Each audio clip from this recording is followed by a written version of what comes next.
പുതിയ വീഞ്ഞ് പഴയ തുരുത്തിയിൽ പകർന്നതിനാൽ പല പഴയ തുരുത്തികളും പൊളിഞ്ഞു. പഴയ കാഴ്ചപ്പാടുകളിൽ നിന്ന് ഒരാവറേജ് വിശുദ്ധീകരണം മതി, ഒരു ലെവൽ മതി എന്ന് വിചാരിച്ചുകൊണ്ട് ഹെവി അനോയിൻറ്റിങ്ങിന് വേണ്ടി താല്പര്യപ്പെട്ട് പ്രാപിച്ച പലരും പൊളിഞ്ഞു എന്നൊരാത്മമണ്ഡലത്തിന് ഒരു ശാപമായി മാറി. ഒരുത്തൻ പെൺകുട്ടികളുടെ കേസിൽ അകപ്പെട്ടു, വേറൊരുത്തൻ സാമ്പത്തിക ക്രമക്കേടുകളിൽ അകപ്പെട്ടു, ഇനിയൊരിക്കൽ വേറെ വല്ലത്തിലുമൊക്കെ അകപ്പെട്ടു. ഒരുപാട് തുരുത്തികൾ പൊളിഞ്ഞു. ഈ പൊളിഞ്ഞ തുരുത്തികൾ നമുക്ക് ഒരു മാതൃകാ ദൃശ്യമാണ്. പുതിയതായ തുരുത്തിയിൽ മാത്രമേ പുതിയ വീഞ്ഞു പകരാവൂ.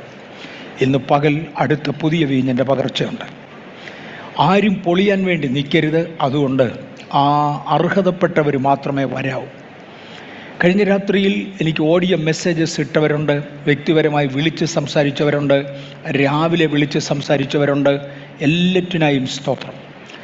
കഴിഞ്ഞ വ്യാഴാഴ്ച ഇവിടെ നടന്നിരുന്ന ആ ശക്തിയേറിയ ആത്മപകർച്ചയ്ക്ക് ശേഷം ആത്മാവ് ശരീരത്തിൻ്റെ വെളിയിൽ വരികയും ദിവ്യകാര്യങ്ങൾ കാണുവാൻ പലർക്കും, എനിക്ക് തോന്നുന്ന ഒരു 7-8 പേർക്ക് എങ്കിലും ഇടയായിട്ടുണ്ട്. ഇവിടെ വെച്ച് കണ്ടവർക്കായി സ്തോത്രം. അതിനുശേഷം അനുഭവങ്ങളുള്ളവർക്കായി സ്തോത്രം. കഴിഞ്ഞ രാത്രി വരെ അങ്ങനത്തെ അനുഭവങ്ങൾ തുടർന്നിരുന്നു എന്നറിയുന്നു. ഇതിനൊക്കെയായി സ്തോത്രം. എന്നോട് ഒരാൾ പറഞ്ഞ വാചകം, ആരാന്ന് ഞാൻ ഓർക്കുന്നില്ല, എന്നോട് ഒരാൾ പറഞ്ഞ വാചകം, അർഹതയില്ലാത്തവരെ തൊടാതിരിക്കാൻ പ്രത്യേകം ശ്രദ്ധിക്കുക, കാര്യം തുരുത്തികൾ പൊളിക്കും. ഇന്ന് അതുപോലെ ശക്തമായ ഒരു പകർച്ച കൂടെ ഉണ്ടാകും. നമ്മൾ ഓർഡിനേഷൻ എന്നതാണ് ഇന്നത്തെ നമ്മുടെ വിഷയം. അതുകൊണ്ട് ഓർഡിനേഷൻ എന്ന ആശയത്തിലേക്ക് വേഗത്തിൽ പോകാൻ ആഗ്രഹിക്കുന്നു. അബ്രഹാമിനെ ദൈവം വിളിക്കുകയും ഓർഡൈൻ ചെയ്ത ഒരു ചരിത്രമുണ്ട്. കാര്യം മനുഷ്യൻ്റെ മൂന്നാമത്തെ വീഴ്ചയിൽ, ഇനി മൂന്നാം വീഴ്ച ഇന്ന് തൊടത്തില്ല, മനുഷ്യൻ്റെ മൂന്നാമത്തെ വീഴ്ചയിൽ ദൈവം ഒരു അബ്രഹാമിനെ വിളിച്ചു വെച്ച് പറഞ്ഞു, എൻ്റെ നാമം ഉയർത്തുവാൻ, എൻ്റെ ഉപദേശം നിലനിർത്തുവാൻ, എൻ്റെ വചനങ്ങളെ പാലിക്കുവാൻ എനിക്കൊരു തലമുറ വേണം. ആ തലമുറയെ പുറത്തു കൊണ്ടുവരുവാൻ ഞാൻ നിന്നെ അഭിഷേകം ചെയ്യുക. എൻ്റെ പതിവ് ലാംഗ്വേജിൽ ആകപ്പാടെ ഉണ്ടായിരുന്ന ഭൂമിയെ 25 ലക്ഷം കഷണങ്ങളായി പകുത്ത് അതിൽ ഒരു കഷണം അബ്രഹാമിൻ്റെ കയ്യിലോട്ട് ഏൽപ്പിച്ചു. ആകെ ഭൂമിയുടെ ആകപ്പാടെയുള്ള വിസ്തീർണത്തിൽ 25 ലക്ഷത്തിൽ ഒരു ഭാഗം മാത്രമേ ഉള്ളൂ ഫ്രാത്ത് മുതൽ മഹാനദി വരെ അബ്രഹാമിൻ്റെ കൊടുത്തേച്ച് പറഞ്ഞത്, ഇത് പിടിച്ചോ, ഞാൻ നിന്നെ വളർത്തും, ഞാൻ നിന്നെ വളർത്താൻ പോകാണ്. ഭൂമിയിൽ മറ്റൊരു ജാതി നിൻ്റെ മേളിൽ വരത്തില്ല, ഞാൻ നിൻ്റെ കൂടെ ഇരിക്കും, പൊയ്ക്കോളാൻ പറഞ്ഞ് ഒരു ലോങ് ടേം അനോയിൻറ്റിങ് കൊടുത്തു. Long term anointing. തക്ക സമയത്ത് ദൈവിക കൽപ്പന തൻ്റെ കയ്യിൽ കൈമാറി. ഇന്നും ആ വളർച്ച തുടർന്നുകൊണ്ടിരിക്കുക. ആ വളർച്ചയിൽ കർത്താവായ യേശു ക്രിസ്തു ഭൂജാതനായി. യേശു തൻ്റെ ശിഷ്യന്മാരെ വിളിച്ച് ഒരു ശുശ്രൂഷ അവരെ ഏൽപ്പിച്ചു. ഇതിനു മുന്നമേ പഴയ നിയമസഭയിൽ ദൈവം ഒരു ഓർഡിനേഷൻ കൊടുത്തു. പുതിയ നിയമസഭയുടെ മാതൃകയായി അവരെ വെച്ചു. സ്വർഗീയമായ സകലതിനും അനേക ദൃഷ്ടാന്തങ്ങൾ കാണിക്കുന്നത് ദൈവത്തിൻ്റെ പതിവാണ്. അങ്ങനെ ഒരു ദൃഷ്ടാന്തമായി പഴയ നിയമത്തിൽ ഒരു ഓർഡിനേഷൻ കൊടുത്തു. അതൊക്കെ വെറും ദൃഷ്ടാന്തങ്ങളായിരുന്നു. എന്നാൽ ഇന്ന് യാഥാർത്ഥ്യമായതിലേക്ക് നമ്മൾ വന്നു. ചില പേജുകൾ ഞാനിങ്ങനെ മുന്നോട്ട് പോട്ടെ. ഓക്കെ, ഇന്ന് വിഷൻ കാസ്റ്റിംഗ് നമ്മൾ എന്താ ചെയ്യാൻ ഉദ്ദേശിക്കുന്നത്, നമ്മുടെ കാഴ്ചപ്പാടുകൾ എന്താ. 79 സ്ലൈഡ് എൻ്റെ കയ്യിലുണ്ട്, അത്രയൊന്നും കാണിച്ചു വരുമെന്ന് തോന്നുന്നില്ല. ആകപ്പാടെ ഒരു വിഷൻ കാസ്റ്റിംഗ്. എന്താണ് നമ്മുടെ കാഴ്ചപ്പാട്, നമ്മുടെ വിശ്വാസം എന്തുവാ, തത്വസംഹിത എന്തുവാ, നമ്മുടെ ഗൗരവമായ താല്പര്യം എന്തുവാ, നമ്മുടെ വിഷൻ കാസ്റ്റിംഗ്. പിന്നെ ordination taken on 10th May ഇന്ന് എടുക്കുകയാണ് ബെഥേലിയ ചർച്ചിന് വേണ്ടിയിട്ട്. കർത്താവിന് സ്തോത്രം. ഓക്കെ, ഒരു 1000-ഓളം പേർക്ക് വേണ്ടി പ്രാർത്ഥിക്കേണ്ടി വരും. അത്രയും പേര് പ്രാർത്ഥനയ്ക്ക് കാണും. ഇത് ചിന്തിച്ചുകൊണ്ട് മുന്നോട്ട് പോകുക. എല്ലാ പ്രാവശ്യവും ഓരോ ക്ലാസ് എടുക്കുമ്പോഴും ഞാൻ പറയാറുള്ള ചില സ്റ്റേറ്റ്മെൻറ്റുകളുണ്ട്. അതിൽ ഇന്ന് പറയാറുള്ള ഒന്ന്, നാം സഭയിൽ നിന്ന് പ്രതീക്ഷിക്കുന്നത്, നാം സഭയിൽ വളരേണ്ടവരും ക്രിസ്തുവിൻ്റെ കൂട്ടുവേലക്കാരായി സഭയെ പണിയേണ്ടവരുമാണ്. മറക്കരുത്, സഭ കൊണ്ട് ഉപജീവനം കഴിക്കാനല്ല, സഭയ്ക്ക് വേണ്ടി ജീവിക്കാനാണ്. Pastor V. എ. തോമസ് ജീവനോടുണ്ടായിരുന്ന കാലത്ത് പറയുമായിരുന്നു, സഭ കൊണ്ട് അല്ലെങ്കിൽ സുവിശേഷ വേല കൊണ്ട് ഉപജീവനം കഴിക്കുന്ന പലരുമുണ്ട്, എന്നാൽ വേറെ ചിലർ സഭയ്ക്ക് വേണ്ടി സുവിശേഷ വേലയ്ക്ക് വേണ്ടി ജീവിക്കുന്നവരാണ്. നാം സഭയ്ക്ക് വേണ്ടി ജീവിക്കുന്നവരാകട്ടെ. ഉപജീവനം സ്വർഗത്തിലെ ദൈവത്വമാണ് കരുതുന്നത്. ഒന്നിനും കുറവ് വരത്തില്ല. ആകാശത്തിലെ പറവകൾ വിതയ്ക്കുന്നില്ല, കൊയ്യുന്നില്ല, കാക്ക സ്വന്തമായിട്ടൊന്നും കരുതുന്നില്ല, പക്ഷെ ഒരിക്കൽ പോലും പട്ടിണി കിടന്നിട്ടില്ല. ഒരിക്കൽ അമൃതസറിൽ വെച്ച് ഒരു കർത്താവിൻ്റെ ദാസൻ പറഞ്ഞ ഒരു ഉദാഹരണം ഞാൻ ഒരുപാട് പ്രാവശ്യം ആവർത്തിച്ചിട്ടുണ്ട്. സഹോദരിമാരെല്ലാവരും മീൻ വെട്ടാറുണ്ട്. നമ്മൾ പച്ചമീൻ കടയിൽ നിന്ന് വാങ്ങിച്ചുകൊണ്ട് വന്നാൽ അത് വെട്ടി കഴുകി വൃത്തിയാക്കാറുണ്ട്. അദ്ദേഹം ഒന്ന് ചോദിച്ചു, മെലിഞ്ഞു പോയ അല്ലെങ്കിൽ പട്ടിണി കിടന്ന് മെലിഞ്ഞു പോയ ഒറ്റ മീനെ നിങ്ങൾ ചരിത്രത്തിൽ കണ്ടിട്ടുണ്ടോ? ഇല്ല.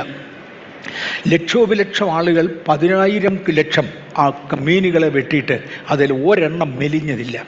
അത്രയും മീനുകളെ പരിപാലിക്കാവുന്ന ദൈവത്തിന് നമ്മെ പരിപാലിച്ചുകൂടെ? ആകാശത്തിലെ പറവ തൻ്റെ ശലോമോൻ പോലും തൻ്റെ സകല മഹത്വത്തിലും ഒരു പുല്ലിൻ്റെ അത്രയും പ്രഭാവത്തിൽ വന്നിട്ടില്ല എന്ന് യേശു എടുത്തു പറഞ്ഞു. അല്പവിശ്വാസികളെ, നിങ്ങളെ നയിപ്പാൻ എനിക്ക് കഴിയത്തില്ലേ? ആദ്യം ഒരു കോൺഫിഡൻസ് നമ്മുടെ അകത്തോട്ട് വരട്ടെ. കർത്താവ് എന്തെങ്കിലും ഒന്ന് തന്നാൽ നമ്മൾ ജീവിക്കാനുള്ളത് കർത്താവ് അതോടുകൂടെ തന്നിരിക്കും. നമ്മൾ കർത്താവിന് വേണ്ടി ജീവിച്ചാൽ മതി. നന്മയിലും തിന്മയിലും സഭയോട് മാത്രം പറ്റിച്ചേർന്ന് മാതൃകകളായി പ്രവർത്തിക്കേണ്ടവരാണ്. ഇതോടുകൂടെ ഞാൻ വിഷൻ കാസ്റ്റിംഗ് ചേർക്കുകയാണ്. ടോട്ടലി നിർഭാഗ്യം എന്ന് മാത്രം പറയാം. കഴിഞ്ഞകാല അനുഭവങ്ങളിൽ ചേർന്ന് നിന്ന ഒരുപാട് പേര് കിട്ടിയത് വാരിക്കൊണ്ട് പോയതിനെ ഞാൻ കണ്ടിട്ടുണ്ട്. സഭ ഒരുമിച്ച് നിൽക്കുമ്പോൾ ആഴ്ച തോറും സ്നാനം നടക്കും, മാസം തോറും സ്നാനം നടക്കും. അത് എൻ്റെ കഴിവാണെന്ന് ചിന്തിച്ച പലരും ഒറ്റയ്ക്ക് മാറിയേക്കാം. കൂട്ടത്തിൽ 10 കാശും ആകുമല്ലോ എന്ന് പറഞ്ഞ് മാറിയവരുണ്ട്. ആരും വളർന്നിട്ടില്ല. ഐ റിപ്പീറ്റ്, ഒരാൾ പോലും വളർന്നു കണ്ടില്ല. എല്ലാവരും അവിടെ കൊണ്ട് തീർന്നതേ ഉള്ളൂ. എൻ്റെ നാക്കിന് നന്നായി സംസാരിക്കാൻ അറിയാം, അതുകൊണ്ട് മുറിച്ചു മാറ്റാമെന്ന് കരുതിയാൽ പിന്നെ നാക്കിന് ശബ്ദമില്ല. അത് അവിടെ കൊണ്ട് തീർന്നു. സഭയോട് പറ്റിച്ചേർന്ന് നിൽക്കേണ്ടതിന്, നന്മയിലും തിന്മയിലും സഭയോട് മാത്രം പറ്റിച്ചേർന്ന് മാതൃകകളായി പ്രവർത്തിക്കേണ്ടവരാണ് നാം. പുറമേ ഉള്ളവരോട് നല്ല സാക്ഷ്യം പ്രാപിച്ചവരും ഘനശാലികളുമായിരിക്കണം. നല്ല സാക്ഷ്യമില്ലാത്ത നമ്മളെ കൊള്ളുകയില്ല. ഘനശാലികളെ കൊണ്ട് മാത്രമേ ഒക്കത്തുള്ളൂ. ഘനശാലികളായി നല്ല സാക്ഷ്യം സൂക്ഷിക്കുന്ന ഒരു വിഭാഗം സഭയ്ക്ക് വേണ്ടി പ്രവർത്തിക്കുന്നവർ, സഹോദരന്മാരും സഹോദരിമാരും ഇതിനകത്തൊന്ന് എഴുന്നേൽക്കുകയാണ് ഇന്നത്തെ ഇമ്പാർട്ടേഷൻ്റെ അല്ലെങ്കിൽ ഇന്നത്തെ ക്ലാസ്സിൻ്റെ ഏറ്റവും പ്രധാനമായ ലക്ഷ്യങ്ങളിൽ ഒന്ന്. നാം സഭയ്ക്ക് വേണ്ടി നിൽക്കേണ്ടവരാണ്, സഭയ്ക്ക് വേണ്ടി പ്രവർത്തിക്കേണ്ടവരാണ്. ഞാൻ ഇതിനകത്ത് എൻ്റെ വിഷൻ കാസ്റ്റ് ചെയ്യുമ്പോൾ എൻ്റെ അനുഭവം കൂടെ ചേർത്ത് പറയാം. ഇന്നുവരെ ലോകത്തിലെ ഒത്തിരി രാജ്യങ്ങൾ യാത്ര ചെയ്തിട്ടുണ്ട്, ഒരുപാട് കാര്യങ്ങൾ ചെയ്തിട്ടുണ്ട്. എം.എ. വർഗീസ് മിനിസ്ട്രി എന്നൊരു സാധനം ഞാൻ ഇൻട്രൊഡ്യൂസ് ചെയ്തിട്ടില്ല. ഒരുപാട് പേര് അവരവരുടെ പേരിട്ടാണ് മിനിസ്ട്രി വിളിക്കാറുള്ളത്. ഇന്നുവരെ ചെയ്തിട്ടില്ല. എം.എ. വർഗീസ് ആൻഡ് സൺസ് ഇന്നുവരെയും പറഞ്ഞിട്ടില്ല. മറുവശം ലോകം ഇങ്ങോട്ട് പറയാറുണ്ട്. നമ്മൾ ഈ പലരുടെയും നല്ല സാക്ഷ്യത്തിന് വേണ്ടി കഴിഞ്ഞ ദിവസം ഒരു പ്രധാനപ്പെട്ട പെന്തക്കോസ് വിഭാഗത്തിൽ ഒരു ചോദ്യം ഉയർന്നു. ഒരു 2-3 തലമുറകളായി മാന്യമായി ജീവിതം പുലർത്തുന്ന അഭിഷക്തരായ ദൈവദാസന്മാരെ വിളിച്ചുകൊണ്ടുവന്ന് നമ്മുടെ യൂത്ത് മീറ്റിംഗ് നടത്തണം. ഈ കഴിഞ്ഞ വർഷം കേരളത്തിൽ ഒരു പെന്തക്കോസ്റ്റൽ വിഭാഗത്തിൽ സംഭവിച്ചതാണ്. 2-3 തലമുറകളായി നന്നായി അഭിഷേകം കൈകാര്യം ചെയ്യുന്നവരും യോഗ്യമായി ജീവിക്കുന്നവരുമായ ആരെയെങ്കിലും ചെറുപ്പക്കാരെ വിളിച്ചുകൊണ്ടുവന്ന് നമ്മുടെ യൂത്ത് മീറ്റിംഗ് നടത്തണം. കാര്യം അവിടെയും ഒരു പകർച്ച വേണം. എല്ലാവരും കൂടെ പറഞ്ഞ മറുപടി ഇതായിരുന്നു, അതിന് എം.എ. വർഗീസിൻ്റെ ഫാമിലി തപ്പിയാൽ മതി, മലയാളക്കരെ വേറെ ഇല്ല. ഒരു സാക്ഷ്യത്തിൽ നമ്മൾ എത്തി. ദയവായി അത് മെയിൻറ്റെയിൻ ചെയ്യുവാൻ സഭയുടെ ഉത്തരവാദിത്വം. അതുകൊണ്ട് നാം പുറമേയുള്ളവരുടെ സാക്ഷ്യം ലഭിച്ചവരും ഉള്ളിൽ ഘനശാലികളുമായി ദൈവസഭയ്ക്ക് വേണ്ടി പ്രവർത്തിക്കുന്നവരാകുവാൻ കർത്താവ് നമ്മെ മാനിക്കട്ടെ. ഇവിടെ ഞാൻ എടുത്തു പറഞ്ഞു, സഭയ്ക്ക് വേണ്ടി പ്രവർത്തിക്കേണ്ടവരാണ്. സഭയ്ക്ക് വേണ്ടി ഏതെങ്കിലും ഒരു വ്യക്തിക്ക് ഈ സഭ വിട്ടുപോകണം, എനിക്ക് വലിയൊരു പ്രവർത്തനം ദൈവം തന്നിട്ടുണ്ട്, അതുകൊണ്ട് ആ വലിയ പ്രവർത്തനം എനിക്ക് ആവശ്യമാണ് എന്ന് ഒരു വെളിപ്പാട് ലഭിച്ചാൽ ദയവായി സഭയോട് ഷെയർ ചെയ്താൽ ഞങ്ങളെല്ലാവരും കൂടെ ചേർന്ന് കൈവച്ച് അനുഗ്രഹിച്ച് ആളിനെ കർത്താവ് വളർത്താൻ പ്രാർത്ഥിച്ച് ദൈവകരങ്ങളിൽ ഏൽപ്പിക്കും. കഴിയുമെങ്കിൽ ഞങ്ങളെക്കൊണ്ട് കഴിയുന്ന എന്തെങ്കിലും ഒരു ചെറിയ സഹായം ചെയ്യും. തുടർന്ന് മുന്നോട്ട് പോകാൻ പ്രാർത്ഥിച്ചയക്കും. അത് ഞങ്ങൾ ചെയ്തിരിക്കും. അത് സഭാ വളർച്ചയെ അനുകൂലമായി മാത്രമേ തൊടത്തുള്ളൂ, പ്രതികൂലമായി തൊടത്തില്ല. പക്ഷേ നിൽക്കുന്നിടത്തോളം നമ്മൾ കർത്താവിന് വേണ്ടി നിൽക്കുക. ഓർഡിനേഷൻ എന്ന വാക്കിൻ്റെ അർത്ഥം എന്താ? ഇന്നത്തെ ഏറ്റവും പ്രധാനപ്പെട്ടത് ഓർഡിനേഷൻ. ഞാൻ വിഷൻ കാസ്റ്റിംഗ് ഇവിടെ കൊണ്ട് നിർത്തി. ഇന്നത്തെ ഏറ്റവും പ്രധാനപ്പെട്ട വിഷയം ഓർഡിനേഷനാണ്. ഓർഡിനേഷൻ എന്ന വാക്കിൻ്റെ അർത്ഥം എന്താണ്? യോഹന്നാന്റെ സുവിശേഷം 15-ാം അധ്യായത്തിൻ്റെ 16-ാമത്തെ വാക്യത്തിൽ, നിങ്ങൾ എന്നെ തിരഞ്ഞെടുത്തു എന്നല്ല, ഞാൻ നിങ്ങളെ തിരഞ്ഞെടുത്തു, നിങ്ങൾ പോയി ഫലം കായ്ക്കേണ്ടതിനും നിങ്ങളുടെ ഫലം നിലനിൽക്കേണ്ടതിനും നിങ്ങളെ ആക്കി വെച്ചുമിരിക്കുന്നു. ഇവിടെ നിങ്ങളെ ആക്കി വെച്ചിരിക്കുന്നു എന്നതിന് ഇംഗ്ലീഷിൽ ഐ ഹാവ് ഓർഡെയിൻഡ് യു എന്ന പദമാണ്. ദൈവിക നിയമനം എന്നാണ് ആ വാക്കിൻ്റെ അർത്ഥം. ദൈവിക നിയമനം. ദൈവം എല്ലാവരെയും എന്നും നിയമിക്കാറില്ല, എന്നാൽ ദൈവത്തിന് ആവശ്യമുള്ള സമയങ്ങളിൽ ദൈവം നിയമിക്കും. നിയമനത്തെക്കുറിച്ച് ഒരല്പം കൂടെ ഞാൻ വ്യക്തമാക്കട്ടെ. ഒരു ദിവസം ദൈവം മോശയോട് പറഞ്ഞു, മോശേ, ഒരു 70 പേരെ കൂടെ ഞാൻ നിയമിക്കാൻ പോവാം. ഈ 70 പേരെ കർത്താവ് എവിടുന്ന് കൊണ്ടുവരും? സ്വർഗത്തിൽ നിന്ന് ഇങ്ങോട്ട് ഇറക്കി വിടുകയാണോ? അല്ല മോശേ, നിൻ്റെ കൂടെ ഉള്ളവർ തന്നെയാണ്, നിൻ്റെ കൂടെ നിൻ്റെ ജനത്തിൽ ഉള്ളവരെ തന്നെയാണ്, പക്ഷെ ഞാനൊന്ന് നിയമിക്കാൻ പോവാം. അതുകൊണ്ട് നീ ആ 70 പേരെ ഇങ്ങോട്ട് കൊണ്ടുപോവാ, അവരുടെ മേൽ ഞാനൊരു പകർച്ച പകരും. ഇതിനകത്തിരിക്കുന്ന ദൈവമക്കളുടെ കൂട്ടത്തിൽ സഭ ദൈവസന്നിധിയിൽ പ്രസൻറ്റ് ചെയ്യുന്നവരെ പ്രത്യേകിച്ച് മാനിക്കുന്ന ഒരു ദൈവകൃപയുണ്ട്. പൗലൂസിനെ ദമസ്കോസിലേക്ക് പോകുന്ന പടിവാതിൽക്കൽ വെച്ച് കർത്താവ് പിടിച്ചു. അവിടെ വെച്ച് പറഞ്ഞു, എൻ്റെ നാമം ജാതികൾക്കും രാജാക്കന്മാർക്കും മുൻപാകെ അറിയിക്കേണ്ടതിന് ഞാൻ നിന്നെ കണ്ടിരിക്കുകയാണ്, തിരഞ്ഞെടുത്തിരിക്കുകയാണ്. വർഷങ്ങൾ പലത് കഴിഞ്ഞു. തൻ്റെ ജീവിതത്തിൽ താഴ്ചകളും ഉയർച്ചകളും ഉണ്ടായി. ഒരിക്കൽ ഇവിടെ ഒരു കർത്താവിൻ്റെ ദാസൻ പ്രസംഗിച്ചത് എൻ്റെ ഓർമ്മയിലുണ്ട്. പാസ്റ്റർ വിജയഞ്ചൽ ഇവിടെ പ്രസംഗിച്ചത് എനിക്ക് ഓർമ്മയുണ്ട്. പൗലൂസിൻ്റെ ജീവിതത്തിൽ നിൽക്കാൻ വയ്യാത്ത സാഹചര്യങ്ങളായി. ചുറ്റുവട്ടങ്ങൾ തന്നെ കണ്ടമാനം ഉപദ്രവിച്ചു. തന്നെ സഹിച്ചുകൊണ്ടു പോകുവാൻ സഭയ്ക്ക് പ്രയാസമായി. കാര്യം ആളുകളുടെ ഉപദ്രവം അതുപോലെയാണ്. എൻ്റെ കയ്യിൽ വെച്ചൊരുത്തൻ കൊന്നുകളയുമെന്ന സ്ഥിതിയായി. അങ്ങനെയുള്ള സാഹചര്യത്തിൽ ശിഷ്യന്മാരെല്ലാം കൂടെ ചേർന്ന് പൗലൂസിനോട് പറഞ്ഞു, അച്ചായ, അദ്ദേഹം ഉപയോഗിച്ച ഭാഷയാ, അച്ചായ വീട്ടിൽ പോക്കോ, അല്ലാതെ മാർഗമില്ല. അങ്ങ് തർസീസുകാരനാണ്, അവിടെ കാണും പോയി തടി തപ്പാൻ നോക്ക്. യെരുശലേമിൽ കൊണ്ടു നടക്കാൻ ഒക്കത്തില്ല, അച്ചായനെ സംരക്ഷിക്കാൻ ഞങ്ങളെ കൊണ്ടൊക്കത്തില്ല, അച്ചായം പൊയ്ക്കൂ. ദൈവിക വിളി കേട്ട് ഇറങ്ങിത്തിരിച്ച പൗലോസ് ഒടുവിൽ നിരാശനായി മടങ്ങി. ഒരു ദിവസം തമ്പുരാൻ പറഞ്ഞു, നിന്നെ ഓടയം ചെയ്യാൻ സമയമായി, വാ, ഒരു ഉപവാസ പ്രാർത്ഥന നടക്കുന്നുണ്ട്, അവിടെ വെച്ച് നിന്നെ ഓടയം ചെയ്യും. വിളിച്ചു കൊണ്ടുവന്ന് തൻ്റെ സഭയോട് പറഞ്ഞു, ഇവൻ്റെ മേൽ കൈവെക്ക്. സഭയുടെ പ്രസ്ബിറ്ററി അദ്ദേഹത്തിൻ്റെ മേൽ കൈവച്ചു. ഓർഡൈൻഡായി. വെളിയിൽ നാളിൽ കൊണ്ടുവരികയല്ല, ദൈവം തിരഞ്ഞെടുക്കുന്ന സമയം, ദൈവിക മെതേഡിൽ ദൈവം ഒരാളിനെ തിരഞ്ഞെടുത്താൽ, അഭിഷേകം ചെയ്താൽ സഭ അദ്ദേഹത്തെ പറഞ്ഞയച്ചു. നിങ്ങൾ എൻ്റെ നാമത്തിൽ പിതാവിനോട് അപേക്ഷിക്കുന്നതൊക്കെയും അവൻ നിങ്ങൾക്ക് തരുവാനായിട്ട് തന്നെ. എന്തിനാണ് ഞാൻ നിങ്ങളെ ഓർഡൈൻ ചെയ്തിരിക്കുന്നത്? എൻ്റെ നാമത്തിൽ നിങ്ങൾ പിതാവിനോട് അപേക്ഷിക്കുന്നതൊക്കെയും പിതാവ് നിങ്ങൾക്ക് നൽകേണ്ടതിനാണ്. ദൈവസന്നിധിയിൽ ചെന്ന് പറയാൻ, കർത്താവേ, ഐ എം ഓതറൈസ്ഡ്. അങ്ങയുടെ കയ്യിൽ നിന്ന് കൃപാവരങ്ങൾ വാങ്ങി കൈകാര്യം ചെയ്യുവാൻ ഞാൻ ഓതറൈസ്ഡാണ്. ഞാൻ ചില വാചകങ്ങൾ ചേർത്തോട്ടെ. ഞാൻ മുമ്പേ ഒരു പദം പറഞ്ഞായിരുന്നു, ദൈവകൃപയിൽ പുതുക്കപ്പെടാത്ത പാത്രങ്ങളിൽ അഭിഷേകം പകർന്നതോടെ പല പാത്രങ്ങളും പൊട്ടി, പല തുരുത്തികളും പൊട്ടി. നമ്മൾ കണ്ടുകൊണ്ടിരിക്കുക. ദുരുപദേശത്തിൽപ്പെട്ടവർ, പണത്തിൻ്റെ പുറകെ പോയവർ, ദ്രവ്യാഗ്രഹം, ജഡമോഹത്തിൻ്റെ പുറകെ പോയവർ, കൺമോഹത്തിൻ്റെ പുറകെ പോയവർ ഒക്കെ ഒരുപാട് നമ്മൾ കണ്ടുകൊണ്ടിരിക്കുക. കാരണം പാത്രങ്ങൾ പുതുക്കപ്പെടാത്തതാണ്. ഇവിടെ ദീർഘസമയം ആളുകൾ കഴിഞ്ഞ ദിവസയിൽ ആത്മവിശുദ്ധയിൽ കിടന്നു. 2-2.5 മണിക്കൂർ, 2.5-3 മണിക്കൂറൊക്കെ ഇവിടെ കിടന്നവരുണ്ട്.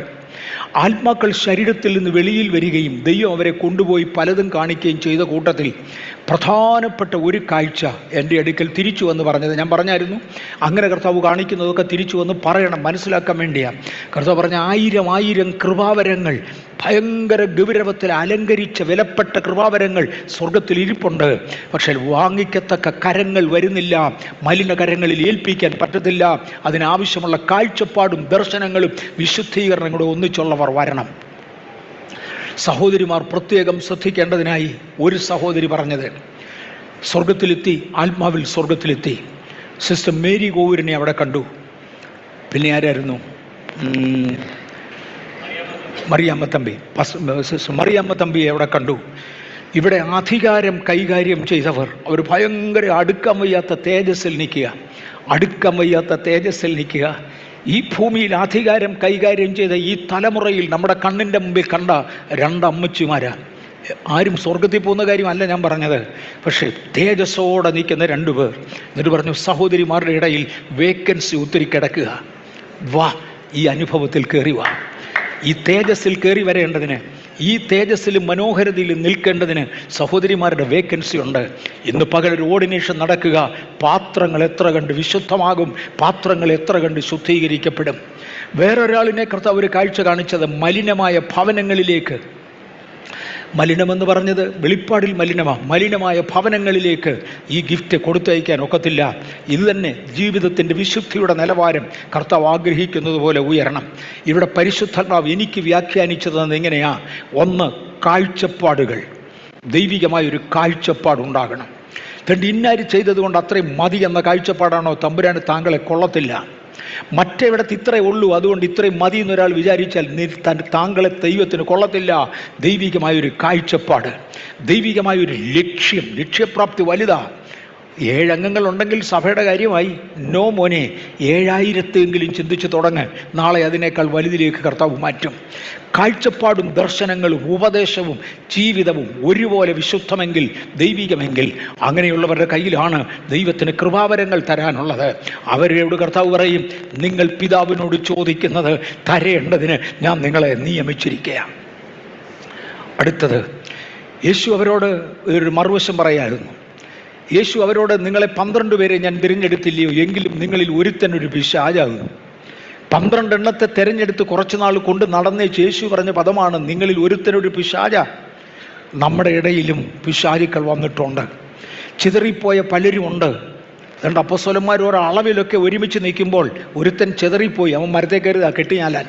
ചിതറിപ്പോയവരുണ്ട്. നമുക്കത് വരാതിരിക്കുവാൻ, ദൈവത്തോട് അടുത്ത് നിൽക്കുവാൻ കർത്താവ് നമുക്ക് കൃപ തരട്ടെ.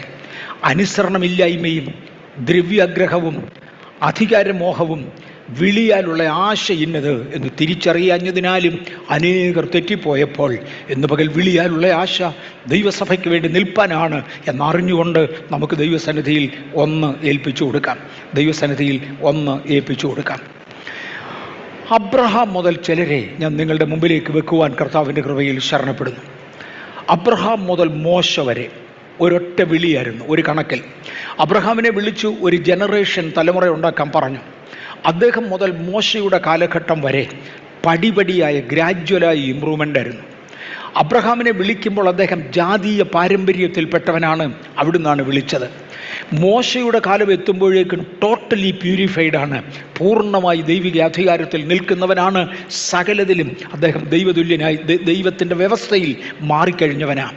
അബ്രഹാം മുതൽ മോശ വരെ ഒരു തലമുറകളെ പണിതവനായ ദൈവം എന്നെയും നിങ്ങളെയും പണിയട്ടെ. God disrupted dum. ഇത് കഴിഞ്ഞ വർഷവും ഇതേ സ്ലൈഡ് ഞാൻ കാണിച്ചതാണ്. God disrupted them. ദൈവം അവരുടെ എല്ലാ വഴികളിൽ അവരെ എങ്ങനെ ശല്യപ്പെടുത്തി. അതാ ഡിസ്റപ്ഷൻ. അവരെ ശല്യപ്പെടുത്തി. ഞാൻ എൻ്റെ വഴിയിൽ ജീവിച്ചുകൊണ്ടിരിക്കുമ്പോൾ തമ്പുരാൻ വന്ന് പറഞ്ഞു, ഇങ്ങോട്ട് മാറി നടക്കടാ, അതിലേ വേണ്ട. ഞാൻ മാന്യമായി രാവിലെ ബ്രേക്ക്ഫാസ്റ്റ് കഴിക്കാൻ തുടങ്ങുമ്പോഴേ തമ്പുരാൻ പറയുന്നത്, ഇതല്ല നീ ഇന്ന് കഴിക്കുന്ന വേറെയാ. ഡിസ്റപ്റ്റ് ചെയ്യുക, എന്നെ ഉപദ്രവിക്കുക. കർത്താവേ, എന്തിനാ ഉപദ്രവിച്ചത്? മോനെ, എനിക്ക് പ്ലാൻ ഉണ്ടടാ, അതുകൊണ്ടാണ്. God broke them. ദൈവം അവരെ ഉടച്ചു. And God moulded them in his fashion. ദൈവത്തിൻ്റെ ഫാഷനിൽ ദൈവം അവരെ ഉടച്ചുരുക്കി വാർത്തു. They came to Horeb. അങ്ങനെ അവർ ഹോരേബിലെത്തി. ഞാൻ ആരുടെ കാര്യമാണ് പറയുന്നത്? അബ്രഹാം മുതൽ മോശ വരെയുള്ള തലമുറകളെ ഒരുമിച്ച് ചേർത്താൽ God disturb them, God broke them, God moulded them to his fashion and they came to Horeb. ഹോരേബിലെത്തുമ്പോഴത്തേക്കും അവർ ദൈവിക ഫാഷനിലായി. അതിൻ്റെ അർത്ഥം അവർക്ക് ബലഹീനതയില്ലെന്നല്ല, ഉണ്ട്. എങ്കിലും ജനറലി അവർ ദൈവിക മോഡലിലായി, ഫാഷനിലായി. അവിടെ വെച്ച് ദൈവത്തിൻ്റെ കൽപ്പനകളും പ്രമാണങ്ങളും ദൈവം അവരെ ഏൽപ്പിച്ചു. ദൈവിക വിളിയിൽ ഞാൻ സാധാരണ പറയാറുണ്ട്, ദൈവിക വിളിയിൽ പല ഇനം വിളികളുണ്ട്. ദീർഘകാലം കൊണ്ട് നടന്നു വരേണ്ട പ്രോജക്റ്റിന് വേണ്ടി ദൈവം വിളിക്കും. അബ്രഹാമിനെ വിളിച്ചത് ദീർഘകാലത്തെ പ്രോജക്റ്റിനാണ്. ഒരു തലമുറ കൊണ്ട് 5 വർഷം കൊണ്ടോ 10 വർഷം കൊണ്ടോ 100 വർഷം കൊണ്ടോ 500 വർഷം കൊണ്ടോ തീരുന്നതല്ല ആ വലിയ പ്രോജക്റ്റ്. അത് തീർത്തെടുക്കണമെങ്കിൽ ഒരുപാട് തലമുറകൾ വേണം. അങ്ങനെ ചില പ്രോജക്റ്റ് ദൈവം ചിലരെ ഏൽപ്പിക്കും. നിങ്ങളുടെ തലമുറകളിൽ ചിലതിനെ ദൈവത്തിനു വേണ്ടി അതിവിശുദ്ധമായ വേറൊന്നാക്കി മാറ്റുവാൻ ഒരു ലോങ് പ്രോജക്റ്റിന് വേണ്ടി വിളിക്കപ്പെട്ടവരുണ്ടെങ്കിൽ സ്തോത്രം, ഒരായുസ് കൊണ്ട് പൂർത്തീകരണം കാണത്തില്ല. ടു ജനറേറ്റ് എ നേഷൻ, ഒരു രാജ്യത്തെ ഉണ്ടാക്കിയെടുക്കാൻ. To form a revival or form a good church. എനിക്ക് തോന്നുന്നത് എൻ്റെ വിളി അതായിരുന്നു, അനേകരുടെ വിളി അതാണ്. അതൊരു ലോങ് ടേം അല്ല, ലോങ് ടൈമാണ് ഒരു തലമുറയെ ദൈവത്തിന് വേണ്ടി ഉണ്ടാക്കിയെടുക്കുക, ഒരു നേഷൻ ഉണ്ടാക്കിയെടുക്കുക. ഒരു റിവൈവൽ ഉണ്ടാക്കിയെടുക്കുന്നത് ഒരു ഹ്രസ്വകാല വിളിയാണ്. അത് ഒട്ടും ഒരു ദിവസം കൊണ്ട് നടക്കുന്നതല്ല, ചില വർഷങ്ങൾ അതിന് വേണ്ടി വരും. ഒരു ചർച്ച് നന്നാക്കി എടുക്കുക എന്നുള്ളത് ചില വർഷങ്ങൾ കൊണ്ട് വേണ്ടതാണ്. ഇന്ന് പകൽ ഇതിനകത്തിരിക്കുന്ന ആർക്കെങ്കിലും എൻ്റെ കയ്യിൽ ദൈവം ഒരു ചർച്ച ഏൽപ്പിക്കും, അതിനെ ഉണ്ടാക്കി വളർത്തിയെടുക്കണമെന്ന് ഒരു കാഴ്ചപ്പാടുള്ളവരുണ്ടോ? ഞങ്ങൾ ഇന്ന് കൈവച്ച് പ്രാർത്ഥിക്കും. അതിനപ്പുറത്ത് പറ, നിങ്ങളെ കൈവച്ച് നിങ്ങളെ വേലയ്ക്ക് വേണ്ടി റിലീസ് ചെയ്യും. കർത്താവേ, ഒരു വലിയ മിനിസ്ട്രി ചെയ്യുവാൻ, ഒരു വലിയ ചർച്ച് ഫോം ചെയ്യുവാൻ ദൈവം ഇവരെ ഉപയോഗിക്കണമേ. ഇനി ഷോർട്ട് ടൈം ഉണ്ട്. ഒരു റിവൈവലിന് വേണ്ടി ദൈവം വിളിക്കുന്നവരുണ്ട്, ഒരു ചർച്ചിന് വേണ്ടി ദൈവം വിളിക്കുന്നവരുണ്ട്. എനിക്ക് അവിടം വരെ മാത്രമേ മനസ്സിലാകത്തുള്ളൂ. ഇന്ന് സുനിൽ പാസ്റ്റർ പറഞ്ഞതുപോലെ അവിടെ എത്തിക്കഴിയുമ്പോൾ അടുത്തത് പിടിച്ചോളാൻ തമ്പുരാൻ പറഞ്ഞാൽ പ്രൈസ് ദി ലോർഡ്, അതിനായി സ്തോത്രം. പക്ഷേ ഇന്നുവരെ ഉള്ള എൻ്റെ കാഴ്ചപ്പാടിൽ നിശ്ചയമായിട്ടും ഇപ്രാവശ്യത്തെ ഉപവാസ പ്രാർത്ഥനയിൽ ഗൗരവമായ പല ആലോചനകളും വന്നതിനകത്തിരിക്കുന്ന എല്ലാവരും കേട്ട് കാണും. രാജ്യത്തിൻ്റെ സുവിശേഷീകരണത്തിന് വേണ്ടി, ഇതിനേക്കാൾ ഉന്നതമായ ചിലതിനു വേണ്ടി, ഇൻ്റർനാഷണലായി ചില പ്രവർത്തനങ്ങൾക്ക് വേണ്ടി ദൈവം സഭയെ ഏൽപ്പിക്കാൻ പോകാം. കർത്താവ് തന്ന വാഗ്ദത്തങ്ങൾക്കായി സ്തോത്രം. തീരെ ഷോർട്ട് ടൈമായി ഒന്നിലേക്ക് വരികയാണ്. മർക്കോസിൻ്റെ സുവിശേഷം 3-ാം അധ്യായത്തിൻ്റെ 14-ാമത്തെ വാക്യത്തിൽ ഇത് നമുക്കെല്ലാം ബാധകമായിരിക്കണം. തീരെ ഷോർട്ട് ടൈമാണ്. മർക്കോസ് 3:14 അവൻ തന്നോടുകൂടെ ഇരിപ്പാനും പ്രസംഗിക്കേണ്ടതിന് അയക്കുവാനും ഭൂതങ്ങളെ പുറത്താക്കേണ്ടതിന് അധികാരമുണ്ടാകുവാനും 12 നിയമിച്ചു. 1 അവൻ തന്നോടുകൂടെ ഇരിപ്പാൻ, 2 പ്രസംഗിപ്പാൻ, അയപ്പാൻ. എനിക്കൊരു ദിവസം പ്രസംഗം വന്നതുകൊണ്ട് ഞാൻ പോയി പ്രസംഗിക്കുമെന്നല്ല മോനെ, അത് പരാജയപ്പെട്ടെന്ന് വരും. ദൈവമായി അയക്കുന്ന ചിലരുണ്ട്. അസംബ്ലീസ് ഓഫ് ഗോഡിന് അല്ലെങ്കിൽ എല്ലാ പെന്തക്കോസ്റ്റൽ പ്രസ്ഥാനങ്ങൾക്കും യുവജനങ്ങളുടെ ഇടയിൽ ഒരു പ്രവർത്തനമുണ്ട്. അസംബ്ലീസ് ഓഫ് ഗോഡിൽ അതിനെ CA എന്ന് വിളിക്കും, ക്രൈസ്റ്റ് അംബാസിഡേഴ്സ്. ചെറുപ്പക്കാരായ കുഞ്ഞുങ്ങളെ കൊണ്ടുവന്ന് പ്രസംഗിക്കാൻ പഠിപ്പിച്ചു, ഉപന്യാസം എഴുതാൻ പഠിപ്പിച്ചു, അല്ലെങ്കിൽ എന്തെങ്കിലുമൊക്കെ ചെയ്യാൻ പഠിപ്പിച്ചു. അവരെ കൊണ്ട് പണി ചെയ്തെടുക്കുക. ബൈബിൾ സ്കൂളുകൾ ചെയ്യുന്നത് ഇതാണ്, അവരെ പഠിപ്പിക്കുക. എന്നാൽ വേറെ ചിലതിനെ ദൈവം അയക്കാറുണ്ട്. ഒരുപാട് പേരെ ബൈബിൾ സ്കൂളുകളിൽ പഠിപ്പിച്ചുകൊണ്ടിരുന്നപ്പോൾ ഒരു ദിവസം പൗലോസിനോട് പറഞ്ഞു, ഞാൻ നിന്നെ അയക്കുക. ഒരുപാട് പേര് ബൈബിൾ സ്കൂളുകളിൽ പഠിച്ചുകൊണ്ടിരിക്കുമ്പോൾ മോശയോട് പറഞ്ഞു, ഞാൻ നിന്നെ അയക്കുക. ഒരുപാട് പേര് അവിടെയും ഇവിടെയും പലയിടത്തും അഭ്യാസം നടത്തുമ്പോൾ സ്വർഗത്തിലെ ദൈവം ചിലരെ അയക്കുക. അവൻ തന്നോടുകൂടെ ഇരിക്കേണ്ടതിനും പ്രസംഗിപ്പാൻ അയക്കേണ്ടതിനും അവരെ തിരഞ്ഞെടുത്തു. 1 യേശുവിനോടുകൂടെ ഇരിക്കുക. ഈ കഴിഞ്ഞ 40 ദിവസം ഒന്ന് ഒരുമിച്ചിരുത്തി എന്നുള്ളതൊരു ഭയങ്കര കാര്യമായി ഞാൻ കാണുന്നു. ദൈവത്തിന് അതിന് തിരിഹിതമായി തന്നോടുകൂടെ ഇരിപ്പാനും, 2 പ്രസംഗിപ്പാൻ അയക്കേണ്ടതിനും, 3 ഭൂതങ്ങളെ പുറത്താക്കേണ്ടതിന് അധികാരമുണ്ടാകുവാനും 12 നിയമിച്ചു. അത് ദൈവിക നിയമനമാണ്, ദൈവിക ഓർഡിനേഷനാണ്. ചർച്ചിന് വേണ്ടിയുള്ള ഓർഡിനേഷൻ ഒരു വശത്ത്, മറുവശത്ത് ദൈവം പലരെ ഓർഡൈൻ ചെയ്യട്ടെ. തന്നോടുകൂടെ ഇരിക്കേണ്ടതിന് ദൈവത്തോടുകൂടെ ഇരിക്കുവാൻ, പ്രസംഗിപ്പാൻ അയക്കേണ്ടതിന് അവർ പോയി പ്രസംഗിക്കണം, ദൈവം അയച്ചതാ. ഭൂതങ്ങളെ പുറത്താക്കുവാൻ അധികാരമുണ്ടാകേണ്ടതിന് ചിലരുടെ മേൽ ദൈവം അധികാരം തരും. ഇതിനെല്ലാത്തിനും അവരെ നിയമിച്ചു. ഇനിയും എങ്ങനെയൊക്കെയാണ് മെത്തേഡ്സ് ഓഫ് ഇമ്പാർട്ടേഷൻ, എങ്ങനെയാണ് ഈ ഇമ്പാർട്ടേഷൻ നടക്കുക? അപ്പോസ്തലപ്രവൃത്തികളുടെ പുസ്തകം 10-ാം അധ്യായത്തിൻ്റെ 44-ാമത്തെ വാക്യത്തിൽ ഇമ്പാർട്ടേഷൻ എന്ന വാക്കൊക്കെ ഉണ്ട്. 1 ദൈവത്തിൻ്റെ വചനം കേട്ടവരുടെ മേൽ ഇമ്പാർട്ടേഷൻ ഉണ്ടായി. അപ്പോസ്തലപ്രവൃത്തികളുടെ പുസ്തകം 10-ാം അധ്യായത്തിൻ്റെ 44-ാമത്തെ വാക്യത്തിൽ മെസ്സേജ് കേട്ടവരുടെ മേൽ ഇമ്പാർട്ടേഷൻ ഉണ്ടായി. പത്രോസ് എഴുന്നേറ്റ് നിന്ന് പ്രസംഗിക്കുക. അദ്ദേഹം ശുശ്രൂഷയുടെ ആരംഭ പടികളിലാണ്. കൂടുതൽ എങ്ങനെയാണ് പോകേണ്ടതെന്നൊന്നും പത്രോസിന് അറിയാൻ വയ്യ. അദ്ദേഹം എഴുന്നേറ്റും ദൈവവചനം പ്രസംഗിക്കുക. കൊർന്നല്യോസിൻ്റെ വീടുകളിൽ ആളുകൾ ചേർന്നിരിക്കുക. അവരുടെ ജീവിതത്തിൽ പരിശുദ്ധാത്മാവ് വ്യാപരിക്കുന്നത് എങ്ങനെയാണെന്നൊന്നും അവർക്ക് ഒരറിവുമില്ല. അവർ വചനം കേട്ടുകൊണ്ടിരിക്കുമ്പോൾ കേട്ടവരുടെ മേൽ ആത്മാവുണ്ടായി. ആത്മാവ് ഇറങ്ങി വന്നു. ഞാൻ ഓർക്കുന്നുണ്ട്, നമ്മുടെ ഈ ചർച്ചിൽ ഈ ദിവസങ്ങളിൽ അനുഭവം ഉണ്ടെങ്കിൽ എനിക്ക് അറിഞ്ഞുകൂടാ, ഇല്ലെങ്കിലും എനിക്ക് അറിഞ്ഞുകൂടാ. എന്നാൽ പല സഹോദരിമാർ എൻ്റെ അടുക്ക് വന്ന് പറഞ്ഞത് എനിക്ക് ഓർമ്മയുണ്ട്. പക്ഷേ ദൈവവചനം കേട്ടുകൊണ്ടിരിക്കുമ്പോൾ എൻ്റെ അകത്തൊരു കുഞ്ഞുണ്ട്. ആ കുഞ്ഞിന്, എൻ്റെ വയറിനകത്ത് ആ കുഞ്ഞിന് 6 മാസമായി, ആ കുഞ്ഞിന് 7 മാസമായി. എൻ്റെ വയറിനകത്ത് പിള്ള ആനന്ദം കൊണ്ട് തുള്ളി. ഇത് വേദപുസ്തകത്തിലൊരു ചരിത്രമുണ്ട്. പക്ഷെ എൻ്റെ അടുക്കൽ വ്യക്തിപരമായി പല സഹോദരിമാർ വന്ന് പറഞ്ഞിട്ടുണ്ട്, വചനം കേൾക്കുമ്പോൾ, ചിലർ കേട്ടുകൊണ്ടിരിക്കുമ്പോൾ ഭയങ്കര ആത്മശക്തി അവരുടെ മേലുണ്ടാകാറുണ്ട്. ചിലർ കേട്ടുകൊണ്ടിരിക്കുമ്പോൾ ചിലർ അഭിഷേകം പ്രാപിക്കാറുണ്ട്. കേൾവിയാൽ വചനത്തിൻ്റെ വ്യാപാരം ഉണ്ടാകാം, അഭിഷേകത്തിൻ്റെ കൈമാറ്റം ഉണ്ടാകാം. 2, യേശു അവരുടെ മേൽ ഊതി, ആ ഊത്തിലൂടെ അഭിഷേകം ലഭിച്ചവരെ കാണാം. ഊത്തിലൂടെ അഭിഷേകം ലഭിച്ചവർ, യേശുവിൻ്റെ ശിഷ്യന്മാരുൾപ്പെടെ യേശു അവരുടെ മേൽ ഊതി. പെന്തക്കോസ്ത് നാളിൽ പിതാവായ ദൈവം അവരുടെ മേൽ ഊതി, കൊടിയ കാറ്റടിക്കുന്നത് പോലെ ഒരു മുഴക്കമുണ്ടായി. ഒരു ഊത്തിനാൽ അഭിഷേകം വരുന്നവരെ കണ്ടിട്ടുണ്ട്.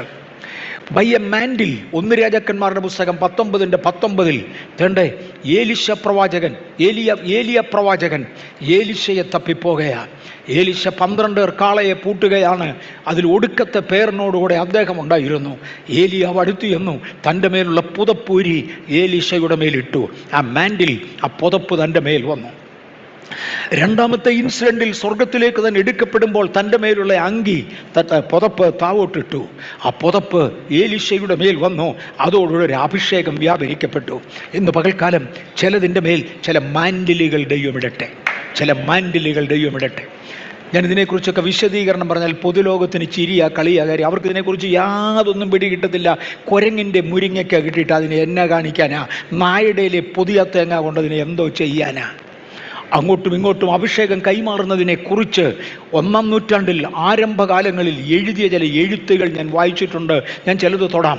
ഏതായാലും ലോകം പറയത്തില്ല. പെന്തക്കോസ്തിലെ വിവരം മനസ്സിലാകാത്തവർ എന്നെ ഭോഷണെന്ന് വിളിച്ചേക്കാൻ, താൻ വിളിച്ചേച്ചു പോവും. ഞാൻ കാര്യം പറയട്ടെ. അസൂസ സ്ട്രീറ്റിലെ ഉണർവ് വ്യാപരിക്കുമ്പോൾ അവിടെയായിരുന്നു പെന്തക്കോസ്തിൻ്റെ ഉണർവ് ആദ്യം നടന്നത്. അനേകർ ഒരു വലിയ അഭിഷേകം തങ്ങളുടെ മേൽ പകരേണ്ടതിനായി അഭിഷക്തരായ കർത്തൃദാസന്മാരുടെ കൂടെ കാട്ടിലേക്ക് കയറി കിടന്നിട്ടുണ്ട്.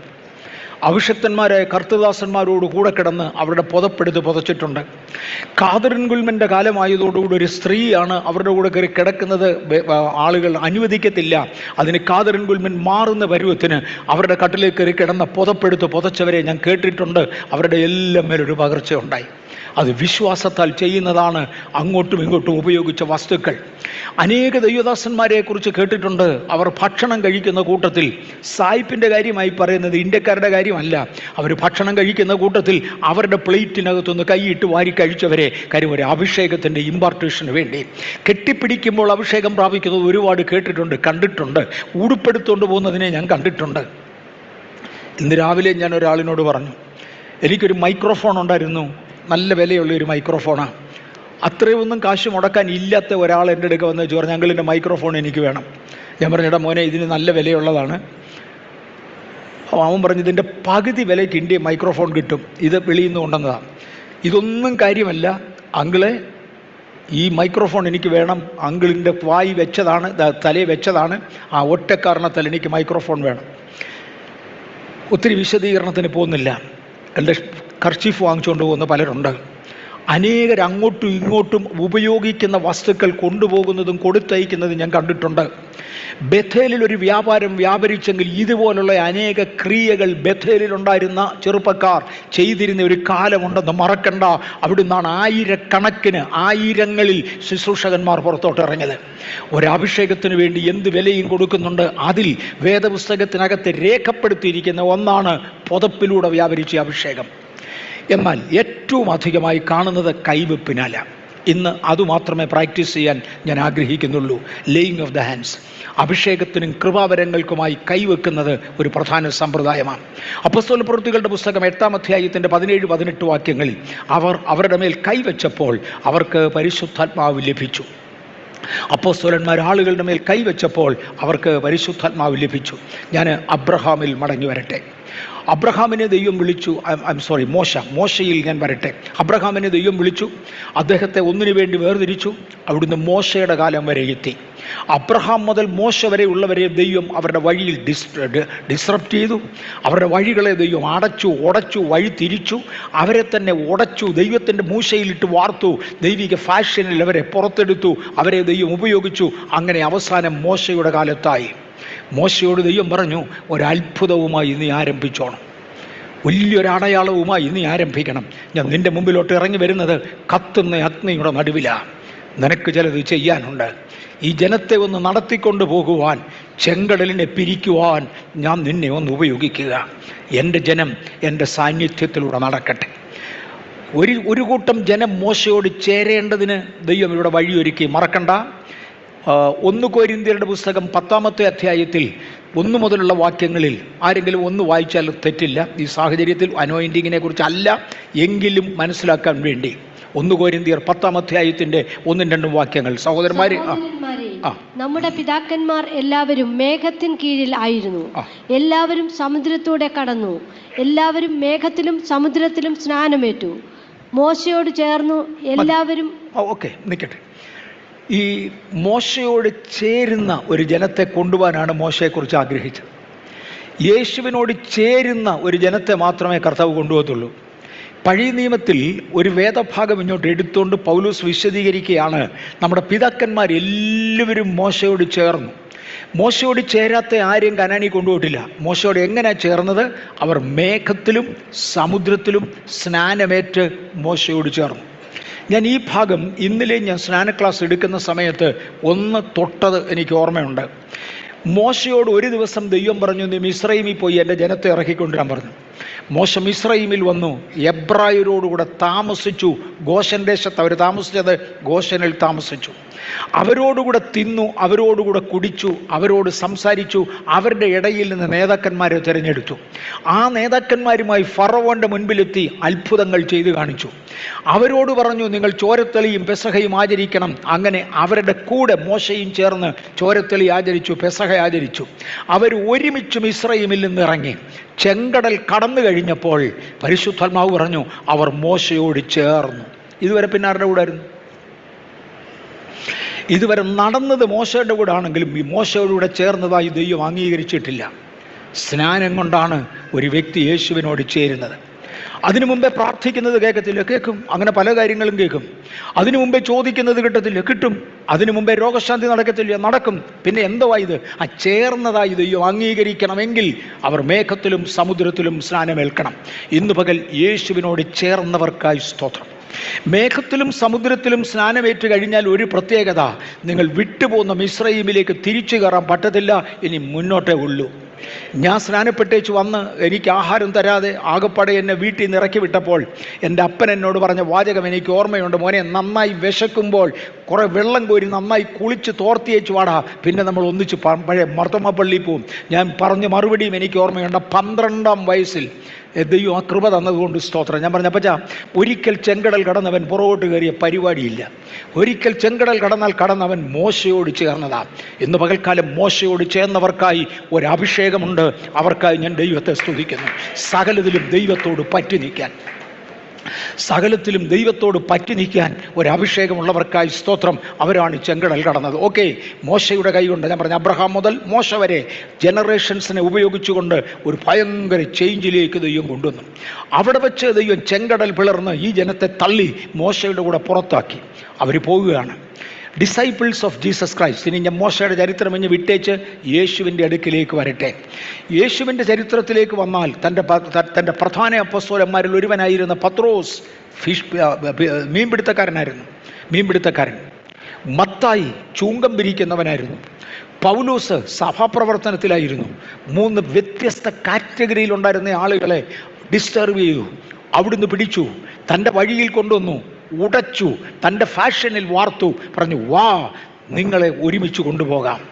God disturbed them, broke them, molded them into his own fashion, gave them his status, his standards. The vineyard servants but had no disturbance at all. അതും കൂടെ ഒന്ന് തൊട്ടേക്കാം. ഇതും കഴിഞ്ഞ പ്രാവശ്യങ്ങളിൽ ഞാൻ എവിടെയൊക്കെയോ പറഞ്ഞതാണ്. യേശു ഒരിക്കലൊരു തൻ്റെ മുന്തിരിത്തോട്ടത്തിൽ അധ്വാനിക്കുവാൻ കുറച്ച് പേരെ വിളിച്ചു വിട്ടു. രാവിലെ 6 മണിക്ക് വന്നപ്പോൾ കുറച്ച് പേര് ചുമ്മാ പണിയില്ലാതെ മെനക്കെട്ട് നിൽക്കുന്നേ കണ്ടു. അവരോട് പറഞ്ഞു, എൻ്റെ മുന്തിരിത്തോട്ടത്തിൽ പോയി അധ്വാനിക്കാൻ പറഞ്ഞു.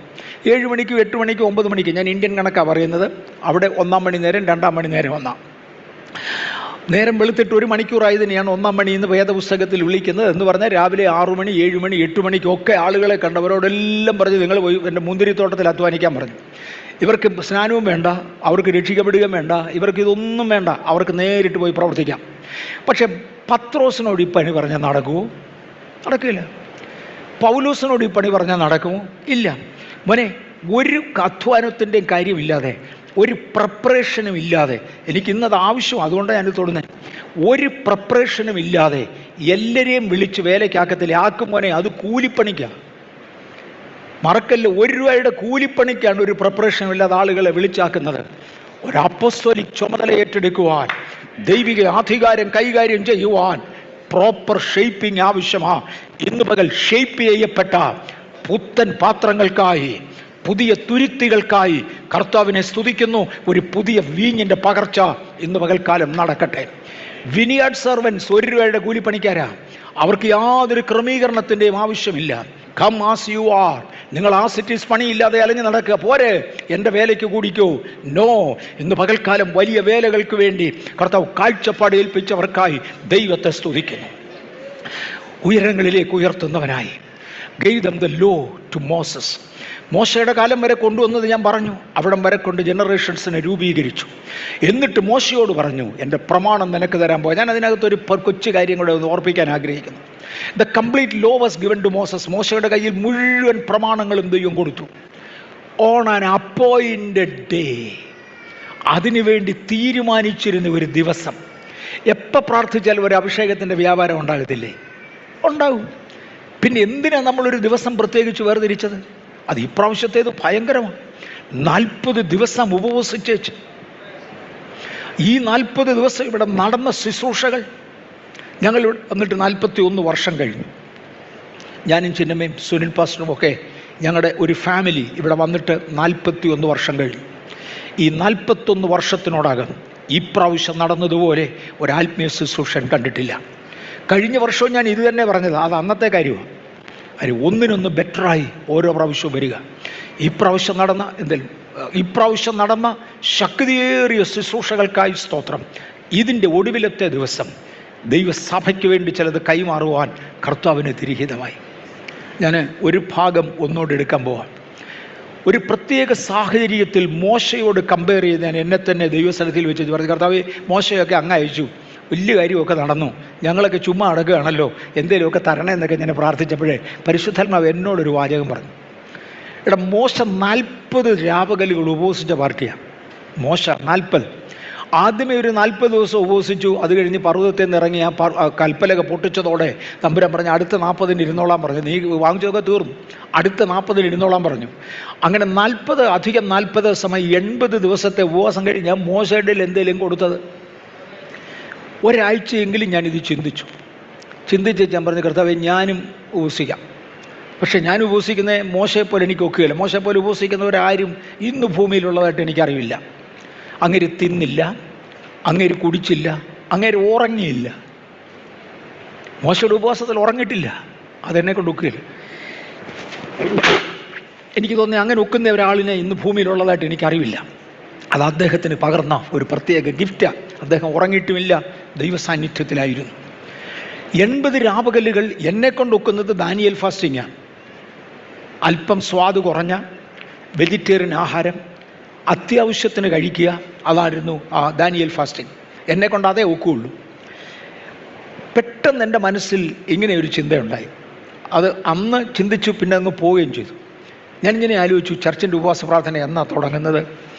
അതിന് ഒരു 80 ദിവസം മുമ്പേ, ചർച്ചിൻ്റെ ഉപവാസം തീരുമ്പം എൻ്റെ ഉപവാസം തീരണം, അതുപോലെ ഒരു 80 ദിവസം മുമ്പേ തുടങ്ങാം എന്ന് ഞാൻ ഓർത്തു. അത് കഴിഞ്ഞപ്പോൾ എനിക്കൊരു ഓർമ്മ വന്നു, അതിൻ്റെ ഒടുവിലത്തെ ദിവസം 80ാമത്തെ ദിവസമായിരിക്കും ഈ ഓർഡിനേഷൻ സർവീസ് നടക്കേണ്ടത്. അന്ന് ഫുൾ ടൈം നിന്നേ പറ്റുള്ളൂ. അങ്ങനെയാണെങ്കിൽ അതിന് ഒരു ദിവസം മുമ്പേ എൻ്റെ 80 ദിവസം തീരട്ടെ, അതുകൊണ്ട് അതിനു മുമ്പേ തുടങ്ങി. ഞാൻ പല രാജ്യങ്ങളിൽ യാത്ര ചെയ്തു, പല ഇടങ്ങളിൽ യാത്ര ചെയ്തു. ദൈവത്തിൻ്റെ കരുണയാൽ എൻ്റെ ദൈവത്തോടുള്ള പ്രമാണം സൂക്ഷിക്കാനിടയായി. ഇന്നലെയായിരുന്നു ആ 80 ദിവസം കംപ്ലീറ്റ് ചെയ്തത്. ആ 80 ദിവസം ഇന്നലെ കംപ്ലീറ്റ് ചെയ്ത അന്ന് സുരേഷ് ബാബുവിനെ ദൈവം അയച്ചു. ഈ തലമുറയിൽ മലയാളം കമ്മ്യൂണിറ്റിയിൽ നമുക്ക് കിട്ടാവുന്ന ഏറ്റവും ശക്തനായ ഒരു അഭിഷക്തനാണ്. ഇന്നലെ അദ്ദേഹം ഇവിടെ വന്നപ്പോൾ പറഞ്ഞു, ഞാൻ കുറച്ച് പ്രോഫറ്റിക്കൽ ക്രിയകൾ ചെയ്യാൻ പോവാം. ഇവിടെ ഇരുന്നവർ കണ്ടു, ദൈവത്തിൻ്റെ കണക്കിന് വ്യത്യാസം വരത്തില്ല. ദൈവം മോശയുടെ കയ്യിലോട്ട് കൽപ്പന കൈമാറുന്ന ദിവസത്തിൻ്റെ പ്രത്യേകത, മനുഷ്യനെ ദൈവം ജീവനുള്ളവനായി ഏദൻ തോട്ടത്തിൽ നിന്ന് ഇറക്കി വിട്ടതിൻ്റെ 50ാമത്തെ ജൂബിലി തികയുന്ന അന്നാണ് പർവ്വതമുകളിൽ പ്രത്യക്ഷനായി മോശയുടെ കയ്യിലോട്ട് കൽപ്പന കൊടുക്കുന്നത്. മോശയോട് പറഞ്ഞ് അതിനൊരു 40 ദിവസം മുമ്പേ ഒരു പർവ്വതത്തിന് മണ്ടേ കയറണം. 50-ാമത്തെ ജൂബിലി തികയുന്ന അന്ന് നിന്റെ കയ്യിൽ ചിലത് തരാനുണ്ട്. ഇന്ന് പകൽ ചിലരുടെ കാലക്കണക്കിന് തമ്പുരാൻ ചിലത് തികച്ചെങ്കിൽ ചിലരുടെ കയ്യിലേക്ക് കൈമാറാനുണ്ട്. ദൈവം അപ്പോയിൻ്റെ ടൈമിലെ തരത്തുള്ളൂ, അല്ലാതെ കിട്ടത്തില്ല. മോശെ, അങ്ങ് എങ്ങനെയാണ് ഇന്നിരിക്കുന്നത്? അബ്രഹാമിനെ വിളിച്ച പോലെ അല്ല. Everything new. കൾച്ചർ മാറി, പാറ്റേൺ മാറി, വർഷിപ്പ് മാറി, കസ്റ്റംസ് മാറി, സകലതും മാറി. കർത്താവേ, ഞാൻ ഇന്ന് ദൈവിക കൾച്ചറിലാണ്. ഞാൻ അബ്രഹാമിൻ്റെ കൾച്ചറിലല്ല, ഞാൻ അബ്രഹാമിൻ്റെ രീതിയിലല്ല നടക്കുന്നത്. പടിപടിയായി ദൈവം അവരെ ഉയർത്തി ഉയർത്തി ഉയർത്തി ഉയർത്തി ഉയർത്തി ഇവിടം വരെ എത്തിച്ചു. ഞാൻ ഇന്ന് ദൈവിക കൾച്ചറിലാണ്. അത് ഞാൻ എങ്ങനെ പറയണ്ടേ? അബ്രഹാം ദൈവം വിളിച്ചുകൊണ്ട് വന്നു, സേറയെ ദൈവം വിളിച്ചുകൊണ്ട് വന്നു. എന്നിട്ട് അബ്രഹാമിനോട് പറഞ്ഞു, നിനക്ക് ഞാൻ മക്കളെ തരാമെന്ന്. പക്ഷേ 25 കൊല്ലം കാത്തിരുന്നു. 25 കൊല്ലം. ഇതിനോടകം അബ്രഹാം അറിയാത്ത ഒരു കാര്യം തമ്പുരാൻ സാധിച്ചു. അബ്രഹാം പുത്രോൽപാദനത്തിന് നിർജീവനായി മാറി. ഇനി തനിക്കൊരു കുഞ്ഞുണ്ടാകയില്ല, അതിനുള്ള കഴിവ് തൻ്റെ ശരീരത്തിനില്ല. തൻ്റെ ശരീരം നിർജീവമായി എന്ന് ദൈവം അറിഞ്ഞു.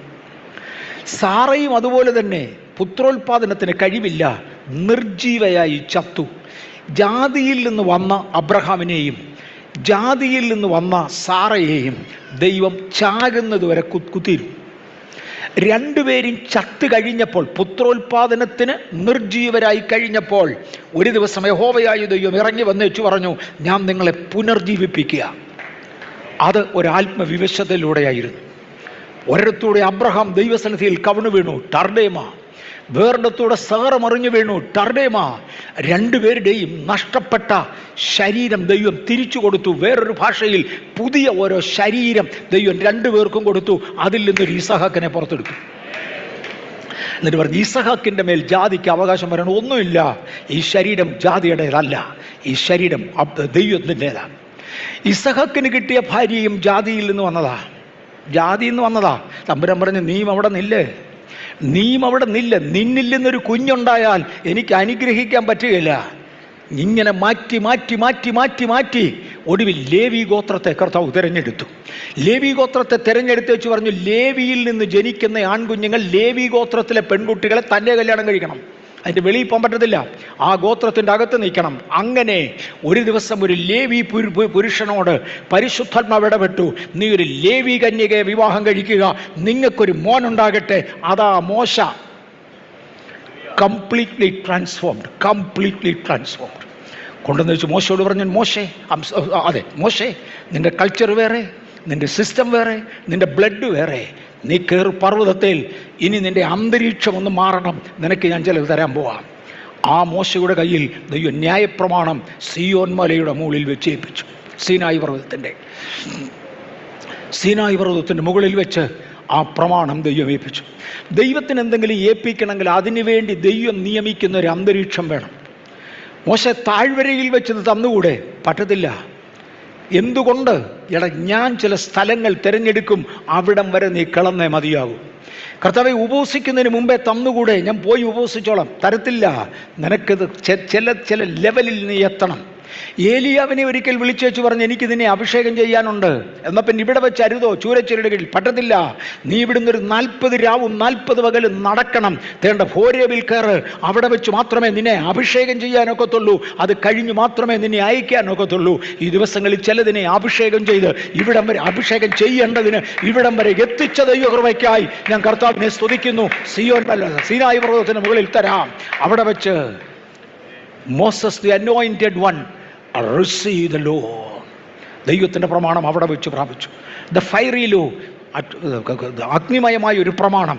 ആവർത്തനം 32:2 പുറപ്പാട് പുസ്തകം 19:16 ഒക്കെ കാണുന്ന അഗ്നിമയമായ ഒരു പ്രമാണം അദ്ദേഹത്തിൻ്റെ കയ്യിലോട്ട് ഏൽപ്പിച്ചു. The complete law on the 50th jubilee. ആവർത്തിക്കാം, കസ്റ്റം മാറി, കൾച്ചർ മാറി. Written by the fingers of God. ദൈവത്തിൻ്റെ വിരലുകൾ കൊണ്ട് എഴുതി. പുറപ്പാട് 20 പ്രകാരം. Verbally explained. അതിൻ്റെ അടുത്ത വഴിതാ.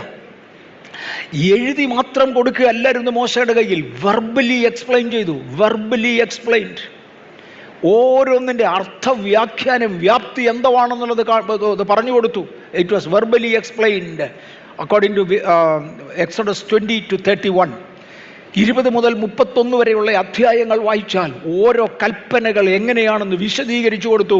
മോനെ, കൽപ്പന കിട്ടിയത് കൊണ്ടായില്ല. മോശയുടെ ക്വാളിഫിക്കേഷൻ അറിയാമോ? മിസ്രയീമിലുള്ള സകല വിദ്യയിലും നിപുണൻ, സകല വിദ്യയിലും നിപുണനായി അവിടം വരെ പഠിപ്പിച്ചുകൊണ്ട് വന്നു. റോയൽ സ്റ്റാറ്റസിനൊത്തവണ്ണം റോയൽ കാറ്റഗറിയിൽ ദൈവം കൊടുത്ത ബുദ്ധിയിൽ സകലതും പഠിപ്പിച്ചു.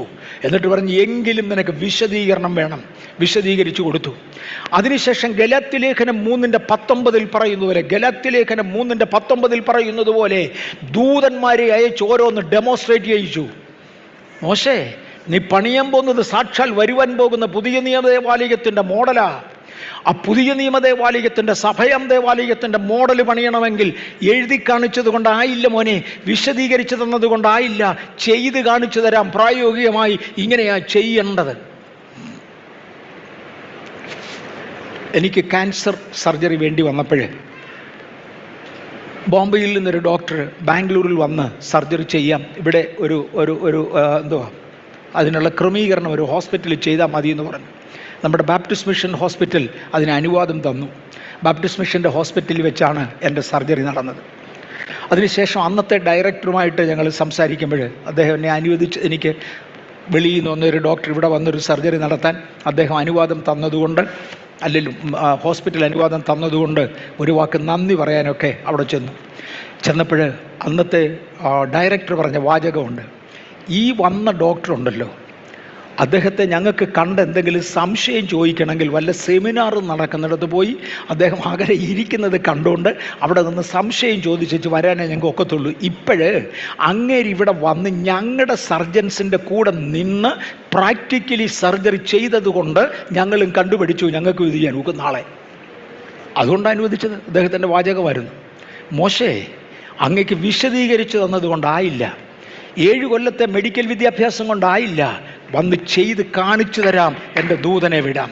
ഇന്ന് പകൽ ദൂതന്മാരെ അയച്ച് പലതും ചെയ്ത് കാണിച്ചു തരുന്ന ദൈവകൃപയ്ക്കായി സ്തോത്രം, പഠിപ്പിക്കുന്ന ദൈവകൃപയ്ക്കായി സ്തോത്രം. അങ്ങനെ ദൂതന്മാർ വന്ന് എക്സ്പ്ലെയിൻ ചെയ്തു, ഓർഡെയിൻഡ് ബൈ ദി ഏഞ്ചൽസ്. ഗലാത്യലേഖനം 3:19 അതുണ്ട്. All on mountain top experience. താഴ്വരയുടെ അനുഭവമല്ല, പർവ്വതമുകളിൻ്റെ അനുഭവത്തിൽ ഇത് മുഴുവൻ ചെയ്തു കാണിച്ചു. Showing to Moses on mountain, കാര്യങ്ങൾ മുഴുവനും 25-ാം അധ്യായത്തിൻ്റെ 9, പുറപ്പാട് 25-9 കൊടുത്തിട്ടുണ്ട്, പല ഭാഗങ്ങളിലുണ്ട്. തിരുനിവാസവും അതിൻ്റെ ഉപകരണങ്ങളും ഞാൻ കാണിക്കുന്ന മാതൃക പ്രകാരം ഒക്കെയും തന്നെ ഉണ്ടാക്കണം. പിന്നെ അഭിഷേകം എങ്ങനെയാണ് പോകുന്നത്? നിനക്ക് തോന്നിയ പോലല്ല, നിനക്കിഷ്ടം പോലെയല്ല, ഞാൻ കാണിക്കുന്ന മാതൃക പ്രകാരം ഒക്കെയും തന്നെ നീ അത് ചെയ്യണം. മോശയോട് ഗൗരവമായി എടുത്തു പറഞ്ഞു. ഇതിൻ്റെ pattern, the fashion showed on the mountain top. Order എല്ലാം ദൈവത്താൽ കൊടുക്കപ്പെട്ടു, എങ്ങനെ വേണം സകലതും കാണിച്ചു കൊടുക്കപ്പെട്ടു. അപ്പോസ്തല പ്രവൃത്തി 24-14 വാക്യത്തിൽ Christianity is a way of life, people of this walk. ഞാൻ എന്തിനാണ് ഇത് പറഞ്ഞു കൊടുത്തത്? ഇത് പറഞ്ഞത് എഴുതി വായിക്കുന്നതല്ല. ബൈബിളിൽ അങ്ങനെ എഴുതിയിട്ടുണ്ടെന്ന് വെച്ചാൽ അങ്ങനെ പലതും ഉണ്ട് മോനെ, പലതും എഴുതിയതുകൊണ്ട് എഴുതാത്തതും ഉണ്ട്. പക്ഷെ ക്രിസ്ത്യാനിത്വം എന്താണെന്ന് കാണണമെങ്കിൽ നടന്ന് കാണിക്കാം. ഡ്രസ്സിങ് എങ്ങനെയാണെന്ന് അറിയണമെങ്കിൽ ഡ്രസ്സ് ചെയ്ത് കാണിക്കാം. അത് എഴുതി വെച്ചേ കൊണ്ട് ഒക്കത്തില്ല. ആ കാണിച്ചതനുസരിച്ച് നടന്ന ഒരു വിഭാഗത്തെക്കുറിച്ച് അപ്പോസ്തല പ്രവൃത്തികളുടെ പുസ്തകം 24-ാം അധ്യായത്തിൻ്റെ 14-ാമത്തെ വാക്യത്തിൽ പറയുന്നത്, ഈ മാർഗപ്രകാരം നടക്കുന്നവർ. പിടികിട്ടുന്നുണ്ടോ? ഈ പ്രമാണപ്രകാരം നടക്കുന്നവരെന്നല്ല, നടന്ന് കാണിച്ച ഒരു മാതൃക പ്രകാരം നടക്കുന്നവർ. മോശയുടെ കയ്യിൽ പ്രമാണങ്ങൾ മുഴുവനും കൈമാറി. മോശയുടെ കയ്യിൽ പ്രമാണങ്ങൾ മുഴുവനും കൈമാറി അയച്ചു പറഞ്ഞു, വിശദീകരണം തരാം. മോശ, അവിടെ കൊണ്ട് നിന്റെ പണി നടക്കത്തില്ല. ദൂതന്മാരിറങ്ങി വന്ന് ഈ കൂടാരത്തിൻ്റെ മോഡൽ ഉണ്ടാക്കി അങ്ങയെ കാണിക്കും. അതുപോലെ വേണം ചെയ്യാൻ. ഇതുപോലെ തന്നെ 1-ാം നൂറ്റാണ്ടിൽ ദൈവമക്കൾ, പിതാക്കന്മാർ യേശുവിൽ നിന്ന് ഡയറക്റ്റ് ആലോചന കണ്ടവർ, പരിശുദ്ധാത്മാവിൽ നിന്ന് നേരിട്ട് പ്രാപിച്ചവർ, 3-ാം സ്വർഗത്തോളം എടുക്കപ്പെട്ടവർ, അവിടുത്തെ കാര്യങ്ങൾ കണ്ണുകൊണ്ട് കണ്ടവർ, മനുഷ്യന് കാണുവാൻ പാടില്ലാത്തത് ഞാൻ കണ്ടുവെന്ന് പറയുന്നവർ തിരിച്ചിവിടെ വന്ന് നടന്നു കാണിച്ചു. ദയവായിട്ട് 24-14 ഒന്ന് വായിച്ചാട്ടെ. 24-14 അപ്പോസ്തല പ്രവൃത്തി. എന്നാൽ ഒന്ന് ഞാൻ സമ്മതിക്കുന്നു, മതഭേദമെന്ന് ഇവർ പറയുന്ന മാർഗപ്രകാരം ഞാൻ പിതാക്കന്മാരുടെ ദൈവത്തെ ആരാധിക്കുകയും. മതി, ഇതൊരു മാർഗമാണ്. മതഭേദമെന്ന് ഇവരിതിനെ വിളിക്കും. വായിച്ചു പഠിച്ചവൻ പറയും ഇത് മതഭേദമാ. പക്ഷെ ഇത് മതഭേദമല്ല, ഇതൊരു മാർഗമാണ്. എൻ്റെ പിതാക്കന്മാരെ ദൈവം നടന്നു കാണിച്ചു, എൻ്റെ പിതാക്കന്മാർ എന്നെ കാണിച്ചു. ഇവർ പറയുന്ന ഈ മാർഗപ്രകാരം it's a way of life, ഇത് ജീവിതത്തിൻ്റെ ഒരു നടപ്പ് രീതിയാ. ബഥേലിൽ വന്നിരിക്കുന്നവർക്കായി ഞാൻ കർത്താവിനെ സ്തുതിക്കുന്നു. ആത്മീയരുടെ വസ്ത്രധാരണ രീതി എന്നെയാണെന്ന് കാണണമെങ്കിൽ, ആത്മീയർ ഇടപെടുന്നത് എങ്ങനെയാണെന്ന് കാണണമെങ്കിൽ, ആത്മീയർ ജീവിക്കുന്നത് എങ്ങനെയാണെന്ന് കാണണമെങ്കിൽ, മാതൃക സെറ്റപ്പ് ചെയ്ത് ദൈവഹിത പ്രകാരം നടക്കുന്ന ചിലതിനെ കാണുന്നവർക്കായി കർത്താവിനെ വാഴ്ത്തുന്നു. ഞാൻ ഒത്തിരി പ്രാവശ്യം ഇവിടെ പറഞ്ഞിട്ടുണ്ട്. നെൽസൺ നേഗി ആദ്യമായി ബാംഗ്ലൂരിൽ വരുമ്പോൾ ശക്തിയേറിയ കൃപാവര ശുശ്രൂഷയുള്ള ആളാണ്. അന്ന് അതിശക്തമായി പ്രയോജനപ്പെടുന്ന ആളാണ്. അദ്ദേഹത്തിനകത്ത് വ്യാപരിക്കുന്ന ദൈവശക്തി കമ്പയർ ചെയ്യാൻ നോക്കുന്നില്ല, അതിനേക്കാൾ വലുതായിരുന്നു. പക്ഷേ ഞാൻ വീട്ടിൽ ഉടുക്കുന്ന കളമുള്ള കൈലിമുണ്ടുണ്ട്, അതുപോലെ ഒന്നുകൊണ്ട് ഇയാളുടെ ഷർട്ട് ഇട്ടിരിക്കുന്നത്. പുള്ളിയുടെ വസ്ത്രധാരണ ഒന്നും കണ്ട ആത്മീയം തൊട്ടു തെറിച്ചിട്ടില്ല. ഇവൻ്റെ അകത്ത് വ്യാപരിക്കുന്ന ദൈവശക്തി അതിഭയങ്കരമാണ്. അദ്ദേഹത്തോട് ഞാൻ ചോദിച്ചു, ബ്രദർ, നീ നിൽക്കുന്ന സ്ഥലത്ത് വടക്കേ ഇന്ത്യയിലെങ്ങും സഭകളില്ലേ? നീ അവിടെ എങ്ങും കണ്ടിട്ടില്ലേ? മാതൃകയല്ലേ കാണേണ്ടത്? ദൈവസഭ എന്ന് പറയുന്ന മാതൃക കാണിക്കുന്നതാണ്.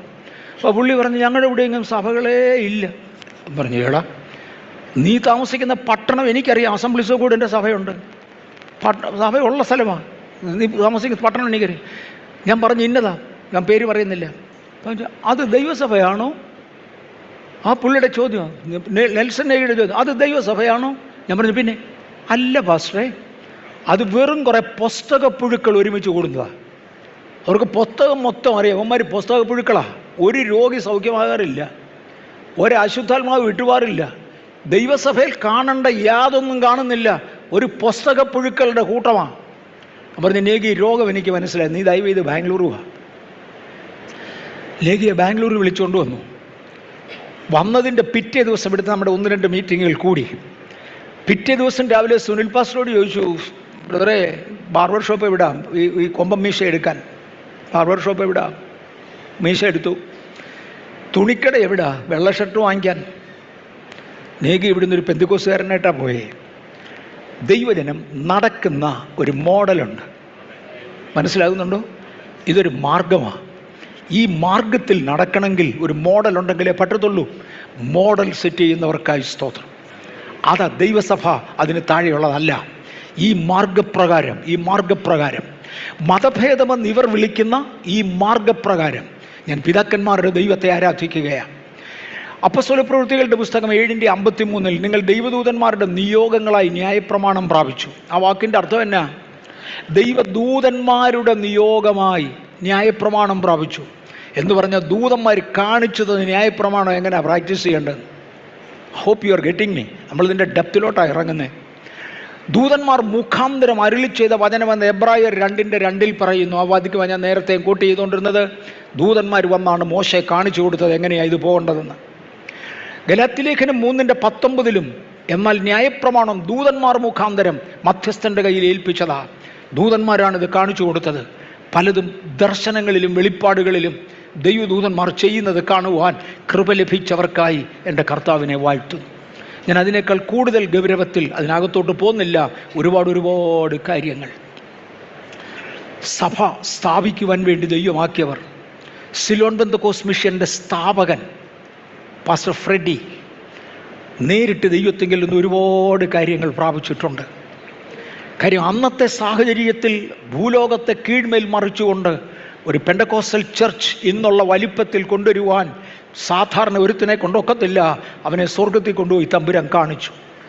ഈ ദിവസങ്ങളിൽ പലതും കണ്ടുപഠിക്കുവാൻ നമ്മൾക്ക് ഇവിടെ മാതൃകകൾ ഇല്ലാതെ വരുന്നത് കൊണ്ടല്ലേ പലരുടെയും ആത്മാക്കളെ ദൈവം സ്വർഗത്തിലേക്ക് കൊണ്ടുപോകുന്നത്. ഈ ആശയങ്ങൾ ഗ്രഹിക്കുന്നവർക്കായി സ്തോത്രം. ആത്മവിവശതയിൽ തറയിൽ വീണ അനേകർക്ക്, പ്രത്യേകിച്ച് ഈ വ്യാഴാഴ്ച തറയിൽ വീണ അനേകർ മണിക്കൂറുകൾ അവരുടെ ശരീരം ഇവിടെ കിടക്കുമ്പോൾ അവരുടെ ആത്മാക്കൾ വേറെ ഏതോ ലോകത്തിൽ പോവുകയും ദൈവം കാണിച്ചു കൊടുത്ത കാര്യങ്ങൾ കണ്ട് എന്നോട് വന്ന് പറയേണ്ടത് പറയുകയും ചെയ്ത കൃപയ്ക്കായി ഞാൻ കർത്താവിനെ സ്തുതിക്കുന്നു. കാണിച്ചു തരാതെ അനുസരിക്കാൻ ഒക്കത്തില്ല മോനെ. ഒരു വൻ റിവൈവൽ ദൈവം ഇനിയും പ്രതീക്ഷിക്കുന്നുണ്ട്. അതുകൊണ്ട് ചിലതിനെ കാണിക്കുവാൻ സ്വർഗത്തിന് തീരുമാനമായി. യേശുവിൻ്റെ കാൽവരി മരണത്തോടുകൂടെ അടുത്ത യുഗം തുടരുകയാണ്. അബ്രഹാമിൻ്റെ യുഗം ഞാൻ തൊട്ടു, മോശ വരെ കൊണ്ട കാലഘട്ടം ഞാൻ തൊട്ടു തീർത്തു. മോശ മുതൽ ഒരു യുഗം ഞാൻ തൊട്ടു, അത് യേശു വരെയാണ്. ആ യുഗങ്ങൾ കഴിഞ്ഞു. ആ യുഗത്തിലും ദൈവം ചെയ്യുവാനുള്ളത് ചെയ്തു. ക്രിസ്തുവിൻ്റെ യുഗമായി. യേശു ക്രിസ്തുവിൻ്റെ ഉയർത്തെഴുന്നേൽപ്പ്, പരിശുദ്ധാത്മാവിൻ്റെ അഭിഷേകം ജനത്തിൻ്റെ മേൽ പകർന്നു. ഒരു അഗ്നികുണ്ഡം അവർക്ക് പ്രത്യക്ഷപ്പെട്ടു. ആ അഗ്നികുണ്ഡത്തിൽ നിന്നും വരുന്ന ജ്വാലകൾ ഓരോരുത്തൻ്റെ മേൽ പതിഞ്ഞു. യേശുവിൻ്റെ അമ്മയായ മറിയ ഉൾപ്പെടെ ഒരു 120 പേരുടെ മേൽ ആ അഗ്നി വന്ന് പതിയുകയും അവർ ഒരുപോലെ പരിശുദ്ധാത്മാവിൽ നിറയുകയും ചെയ്ത ഒരു അപ്പർ റൂം എക്സ്പീരിയൻസ് കഴിഞ്ഞ ദിവസങ്ങളിൽ ഇവിടെ ഇരുന്നവർക്കായി സ്തോത്രം. അതിൻ്റെ ഒരു പ്രതിച്ഛായ, പൂർണ്ണമല്ല, ഒരു പ്രതിച്ഛായ അനുഭവിപ്പാൻ നമുക്കും ഇവിടെ കഴിഞ്ഞു. സ്വർഗം മുകളിൽ തുറന്നു. ഈ അഗ്നി പതിഞ്ഞ് കിട്ടിയവരോടും ഇന്ന് പതിയാനുള്ളവരോടും ഞാൻ പറയട്ടെ, നിങ്ങൾ ദൈവരാജ്യം കൊണ്ടു നടക്കുന്നവരാണ്. നിങ്ങളുടെ തലയിലൊരു തീയുണ്ട്. ഇതും കൊണ്ടാണ് നിങ്ങൾ നടക്കുന്നത്. നിങ്ങൾക്കിത് മനസ്സിലാകത്തില്ലായിരിക്കും, പക്ഷെങ്കിൽ ആത്മലോകത്തിൽ കണ്ണുള്ളവർക്കെല്ലാം കാണാം. ചിലതിനെ കാണുമ്പോൾ അകലെ നിന്ന് തിരിച്ചറിയാം, ഇവൻ സാധാരണയിൽ ഒന്നല്ല. യേശു പണ്ടൊരിക്കൽ പറഞ്ഞായിരുന്നു, സ്വന്തം പുത്രനെ ഇങ്ങോട്ട് അയക്കുമ്പോൾ കുടിയാന്മാരെല്ലാം കൂടെ തിരിച്ചറിഞ്ഞു വെച്ച് പറഞ്ഞു, എവനാടാ അവകാശി, ഇവനെ കൊന്നാ മതി. അനേക ദൈവദാസന്മാർ എഴുന്നേറ്റ് കർത്താവിന് വേണ്ടി അത്ഭുതകരമായി പ്രവർത്തിക്കുമ്പോൾ കുടിയന്മാർ പറയും, എവനാടാ കൊല്ലിവനെ, കൊല്ലേണ്ടതിന് വേണ്ടി അവരവരുടെ മാധ്യമങ്ങൾ അവരവരുപയോഗിക്കുമ്പോൾ സ്വർഗത്തിലെ ദൈവത്തിന് പറവാനുണ്ട്, ഞാൻ അയച്ചതാണ്, എൻ്റെ സീലാണ് അവൻ്റെ തലയിലിരിക്കുന്നത്. യേശുവിൻ്റെ നാമത്തിൽ ഇന്ന് പകൽക്കാലം ചിലരുടെ മേൽ പുതിയ സീല് വീഴും. ഇന്ന് പകൽക്കാലം ചിലരുടെ മേൽ പുതിയ സീല് വീഴും. You will be called as the kingdom carriers. ദൈവരാജ്യം കൊണ്ടു നടക്കുന്നവരായിരിക്കും. ദൈവരാജ്യം കൊണ്ടു നടക്കുന്ന കിങ്ഡം കാരിയേഴ്സായി ദൈവം ചിലരിനെ മാറ്റട്ടെ. ലൂസിഫർ അവരെ എളുപ്പമൊന്നും അറ്റാക്ക് ചെയ്യത്തില്ല. സഭയ്ക്ക് ലൂസിഫറിനോട് പറയാനുള്ളത്, തിങ്ക് ട്വൈസ്. ഇവരിൽ ഒരുവന്റെ നേരെ വിരൽ ചൂണ്ടുന്നതിന് മുൻപ് think twice, you will be bound. ചിലതിൻ്റെ പുറകെ പോകുന്നത് കൊണ്ട് ചിലതിനെ മിണ്ടാതാക്കുവാൻ, ചിലതിനെ ബന്ധിക്കുവാൻ ദൈവം ചില ദൈവദാസന്മാരെ ഉപയോഗിക്കും. പല ശക്തികളും ബൈൻഡ് ചെയ്യപ്പെടും. നിങ്ങൾ ദൈവരാജ്യം കൊണ്ടു നടക്കുന്നവരാണ്. കൃപാവരങ്ങളെക്കുറിച്ച് തിരുവചനം പറഞ്ഞു, നിങ്ങളത് വാഞ്ചിക്കണം. ഒന്ന്, സ്നേഹം ആചരിപ്പാൻ ഉത്സാഹിപ്പീൻ, ആത്മീകവരങ്ങളും വിശേഷാൽ പ്രവചനവരവും വാഞ്ചിപ്പീൻ. നമ്മളിത് വാഞ്ചിക്കണം. എനിക്കങ്ങനെ വാഞ്ചിയൊന്നുമില്ല, ദൈവത്തിന് വേണേ തരട്ടെ. വാഞ്ചയുള്ള പലരുണ്ട്, അവർക്ക് കൊടുത്തോളൂ, നിങ്ങളുടെ പണി നോക്ക്. പലരും പറയാറുണ്ട്, ഞാൻ അങ്ങനെ ദൈവത്തോടൊന്നും ചോദിക്കത്തില്ല, അതിന് അങ്ങനെ എൻ്റെ കാര്യമൊന്നുമില്ല. എന്നാൽ ദൈവം കൊടുക്കേണ്ടവർക്ക് കൊടുത്തോളൂ, നീ മിണ്ടായിരി. വേണമെങ്കിൽ കർത്താവ് പറഞ്ഞ് വാഞ്ചിക്ക്, അതിനുവേണ്ടി വാഞ്ചയോടെ നടക്ക്, വില കൊടുക്കാൻ തയ്യാറാകുക. 1 കൊരിന്ത്യർ 1:7 ഇങ്ങനെ നിങ്ങൾ ഒരു കൃപാവരത്തിലും കുറവില്ലാത്തവരായി നമ്മുടെ കർത്താവായ യേശു ക്രിസ്തുവിൻ്റെ പ്രത്യക്ഷത കാത്തിരിക്കുന്നു. യേശുവിൻ്റെ പ്രത്യക്ഷത കാത്തിരിക്കുന്ന ദൈവത്തിൻ്റെ പൈതലെ സകല കൃപാവരങ്ങളും പ്രാപിച്ചുകൊണ്ട് വേണം ഇരിക്കാൻ. ഞങ്ങൾ ഒരു കൃപാവരത്തിന് വേണ്ടിയും കാത്തിരിക്കുന്നില്ല, ഒരു കൃപാവരവും ഞങ്ങൾക്ക് വേണ്ട. യേശുവിൻ്റെ പ്രത്യക്ഷതയിൽ പോകുമെന്ന് പറഞ്ഞാൽ വിശ്വസിക്കാൻ വല്ല പൊട്ടനെയും കൂലിക്കട്. കാര്യം തിരുവചനം അത് അംഗീകരിക്കുന്നില്ല. തിരുവചനം പറഞ്ഞു, ഒരു കൃപാവരത്തിലും കുറവില്ലാത്തവരായി യേശുവിൻ്റെ വരവിന് വേണ്ടി കാത്തിരിക്കുക. അതാ ക്രിസ്തുവിൻ്റെ വരവിന് വേണ്ടി കാത്തിരിക്കുന്നത്. അവർ കൃപാവരങ്ങളിൽ കുറവില്ലാത്തവരായിരിക്കണം. 1 കൊരിന്ത്യർ 12:28 ദൈവം സഭയിൽ 1ാമത് അപ്പോസ്തലന്മാർ, 2ാമത് പ്രവാചകന്മാർ, 3ാമത് ഉപദേഷ്ടാക്കന്മാർ, ഇങ്ങനെ ഓരോരുത്തരെ നിയമിക്കുകയും പിന്നെ വീര്യപ്രവർത്തികൾ, രോഗശാന്തികളുടെ വരം, സഹായം ചെയ്യുവാനുള്ള വരം, പരിപാലന വരം, വിവിധ ഭാഷാവരം എന്നിവ നൽകുകയും ചെയ്തു. അനേക കൃപാവരങ്ങൾ ദൈവസഭയ്ക്ക് നൽകി. യേശുവിൻ്റെ നാമത്തിൽ കർത്താവേ, ഇന്ന് പകൽ ബേഥേലിൻ്റെ മേൽ കൃപാവരങ്ങളുടെ ഒരു പകർച്ച ഉണ്ടാകണമേ. കൃപാവരങ്ങളുടെ ഒരു വലിയ സമൃദ്ധി ഇതിനകത്ത് കർത്താവ് തരണമേ എന്ന് പ്രാർത്ഥിക്കുന്നു.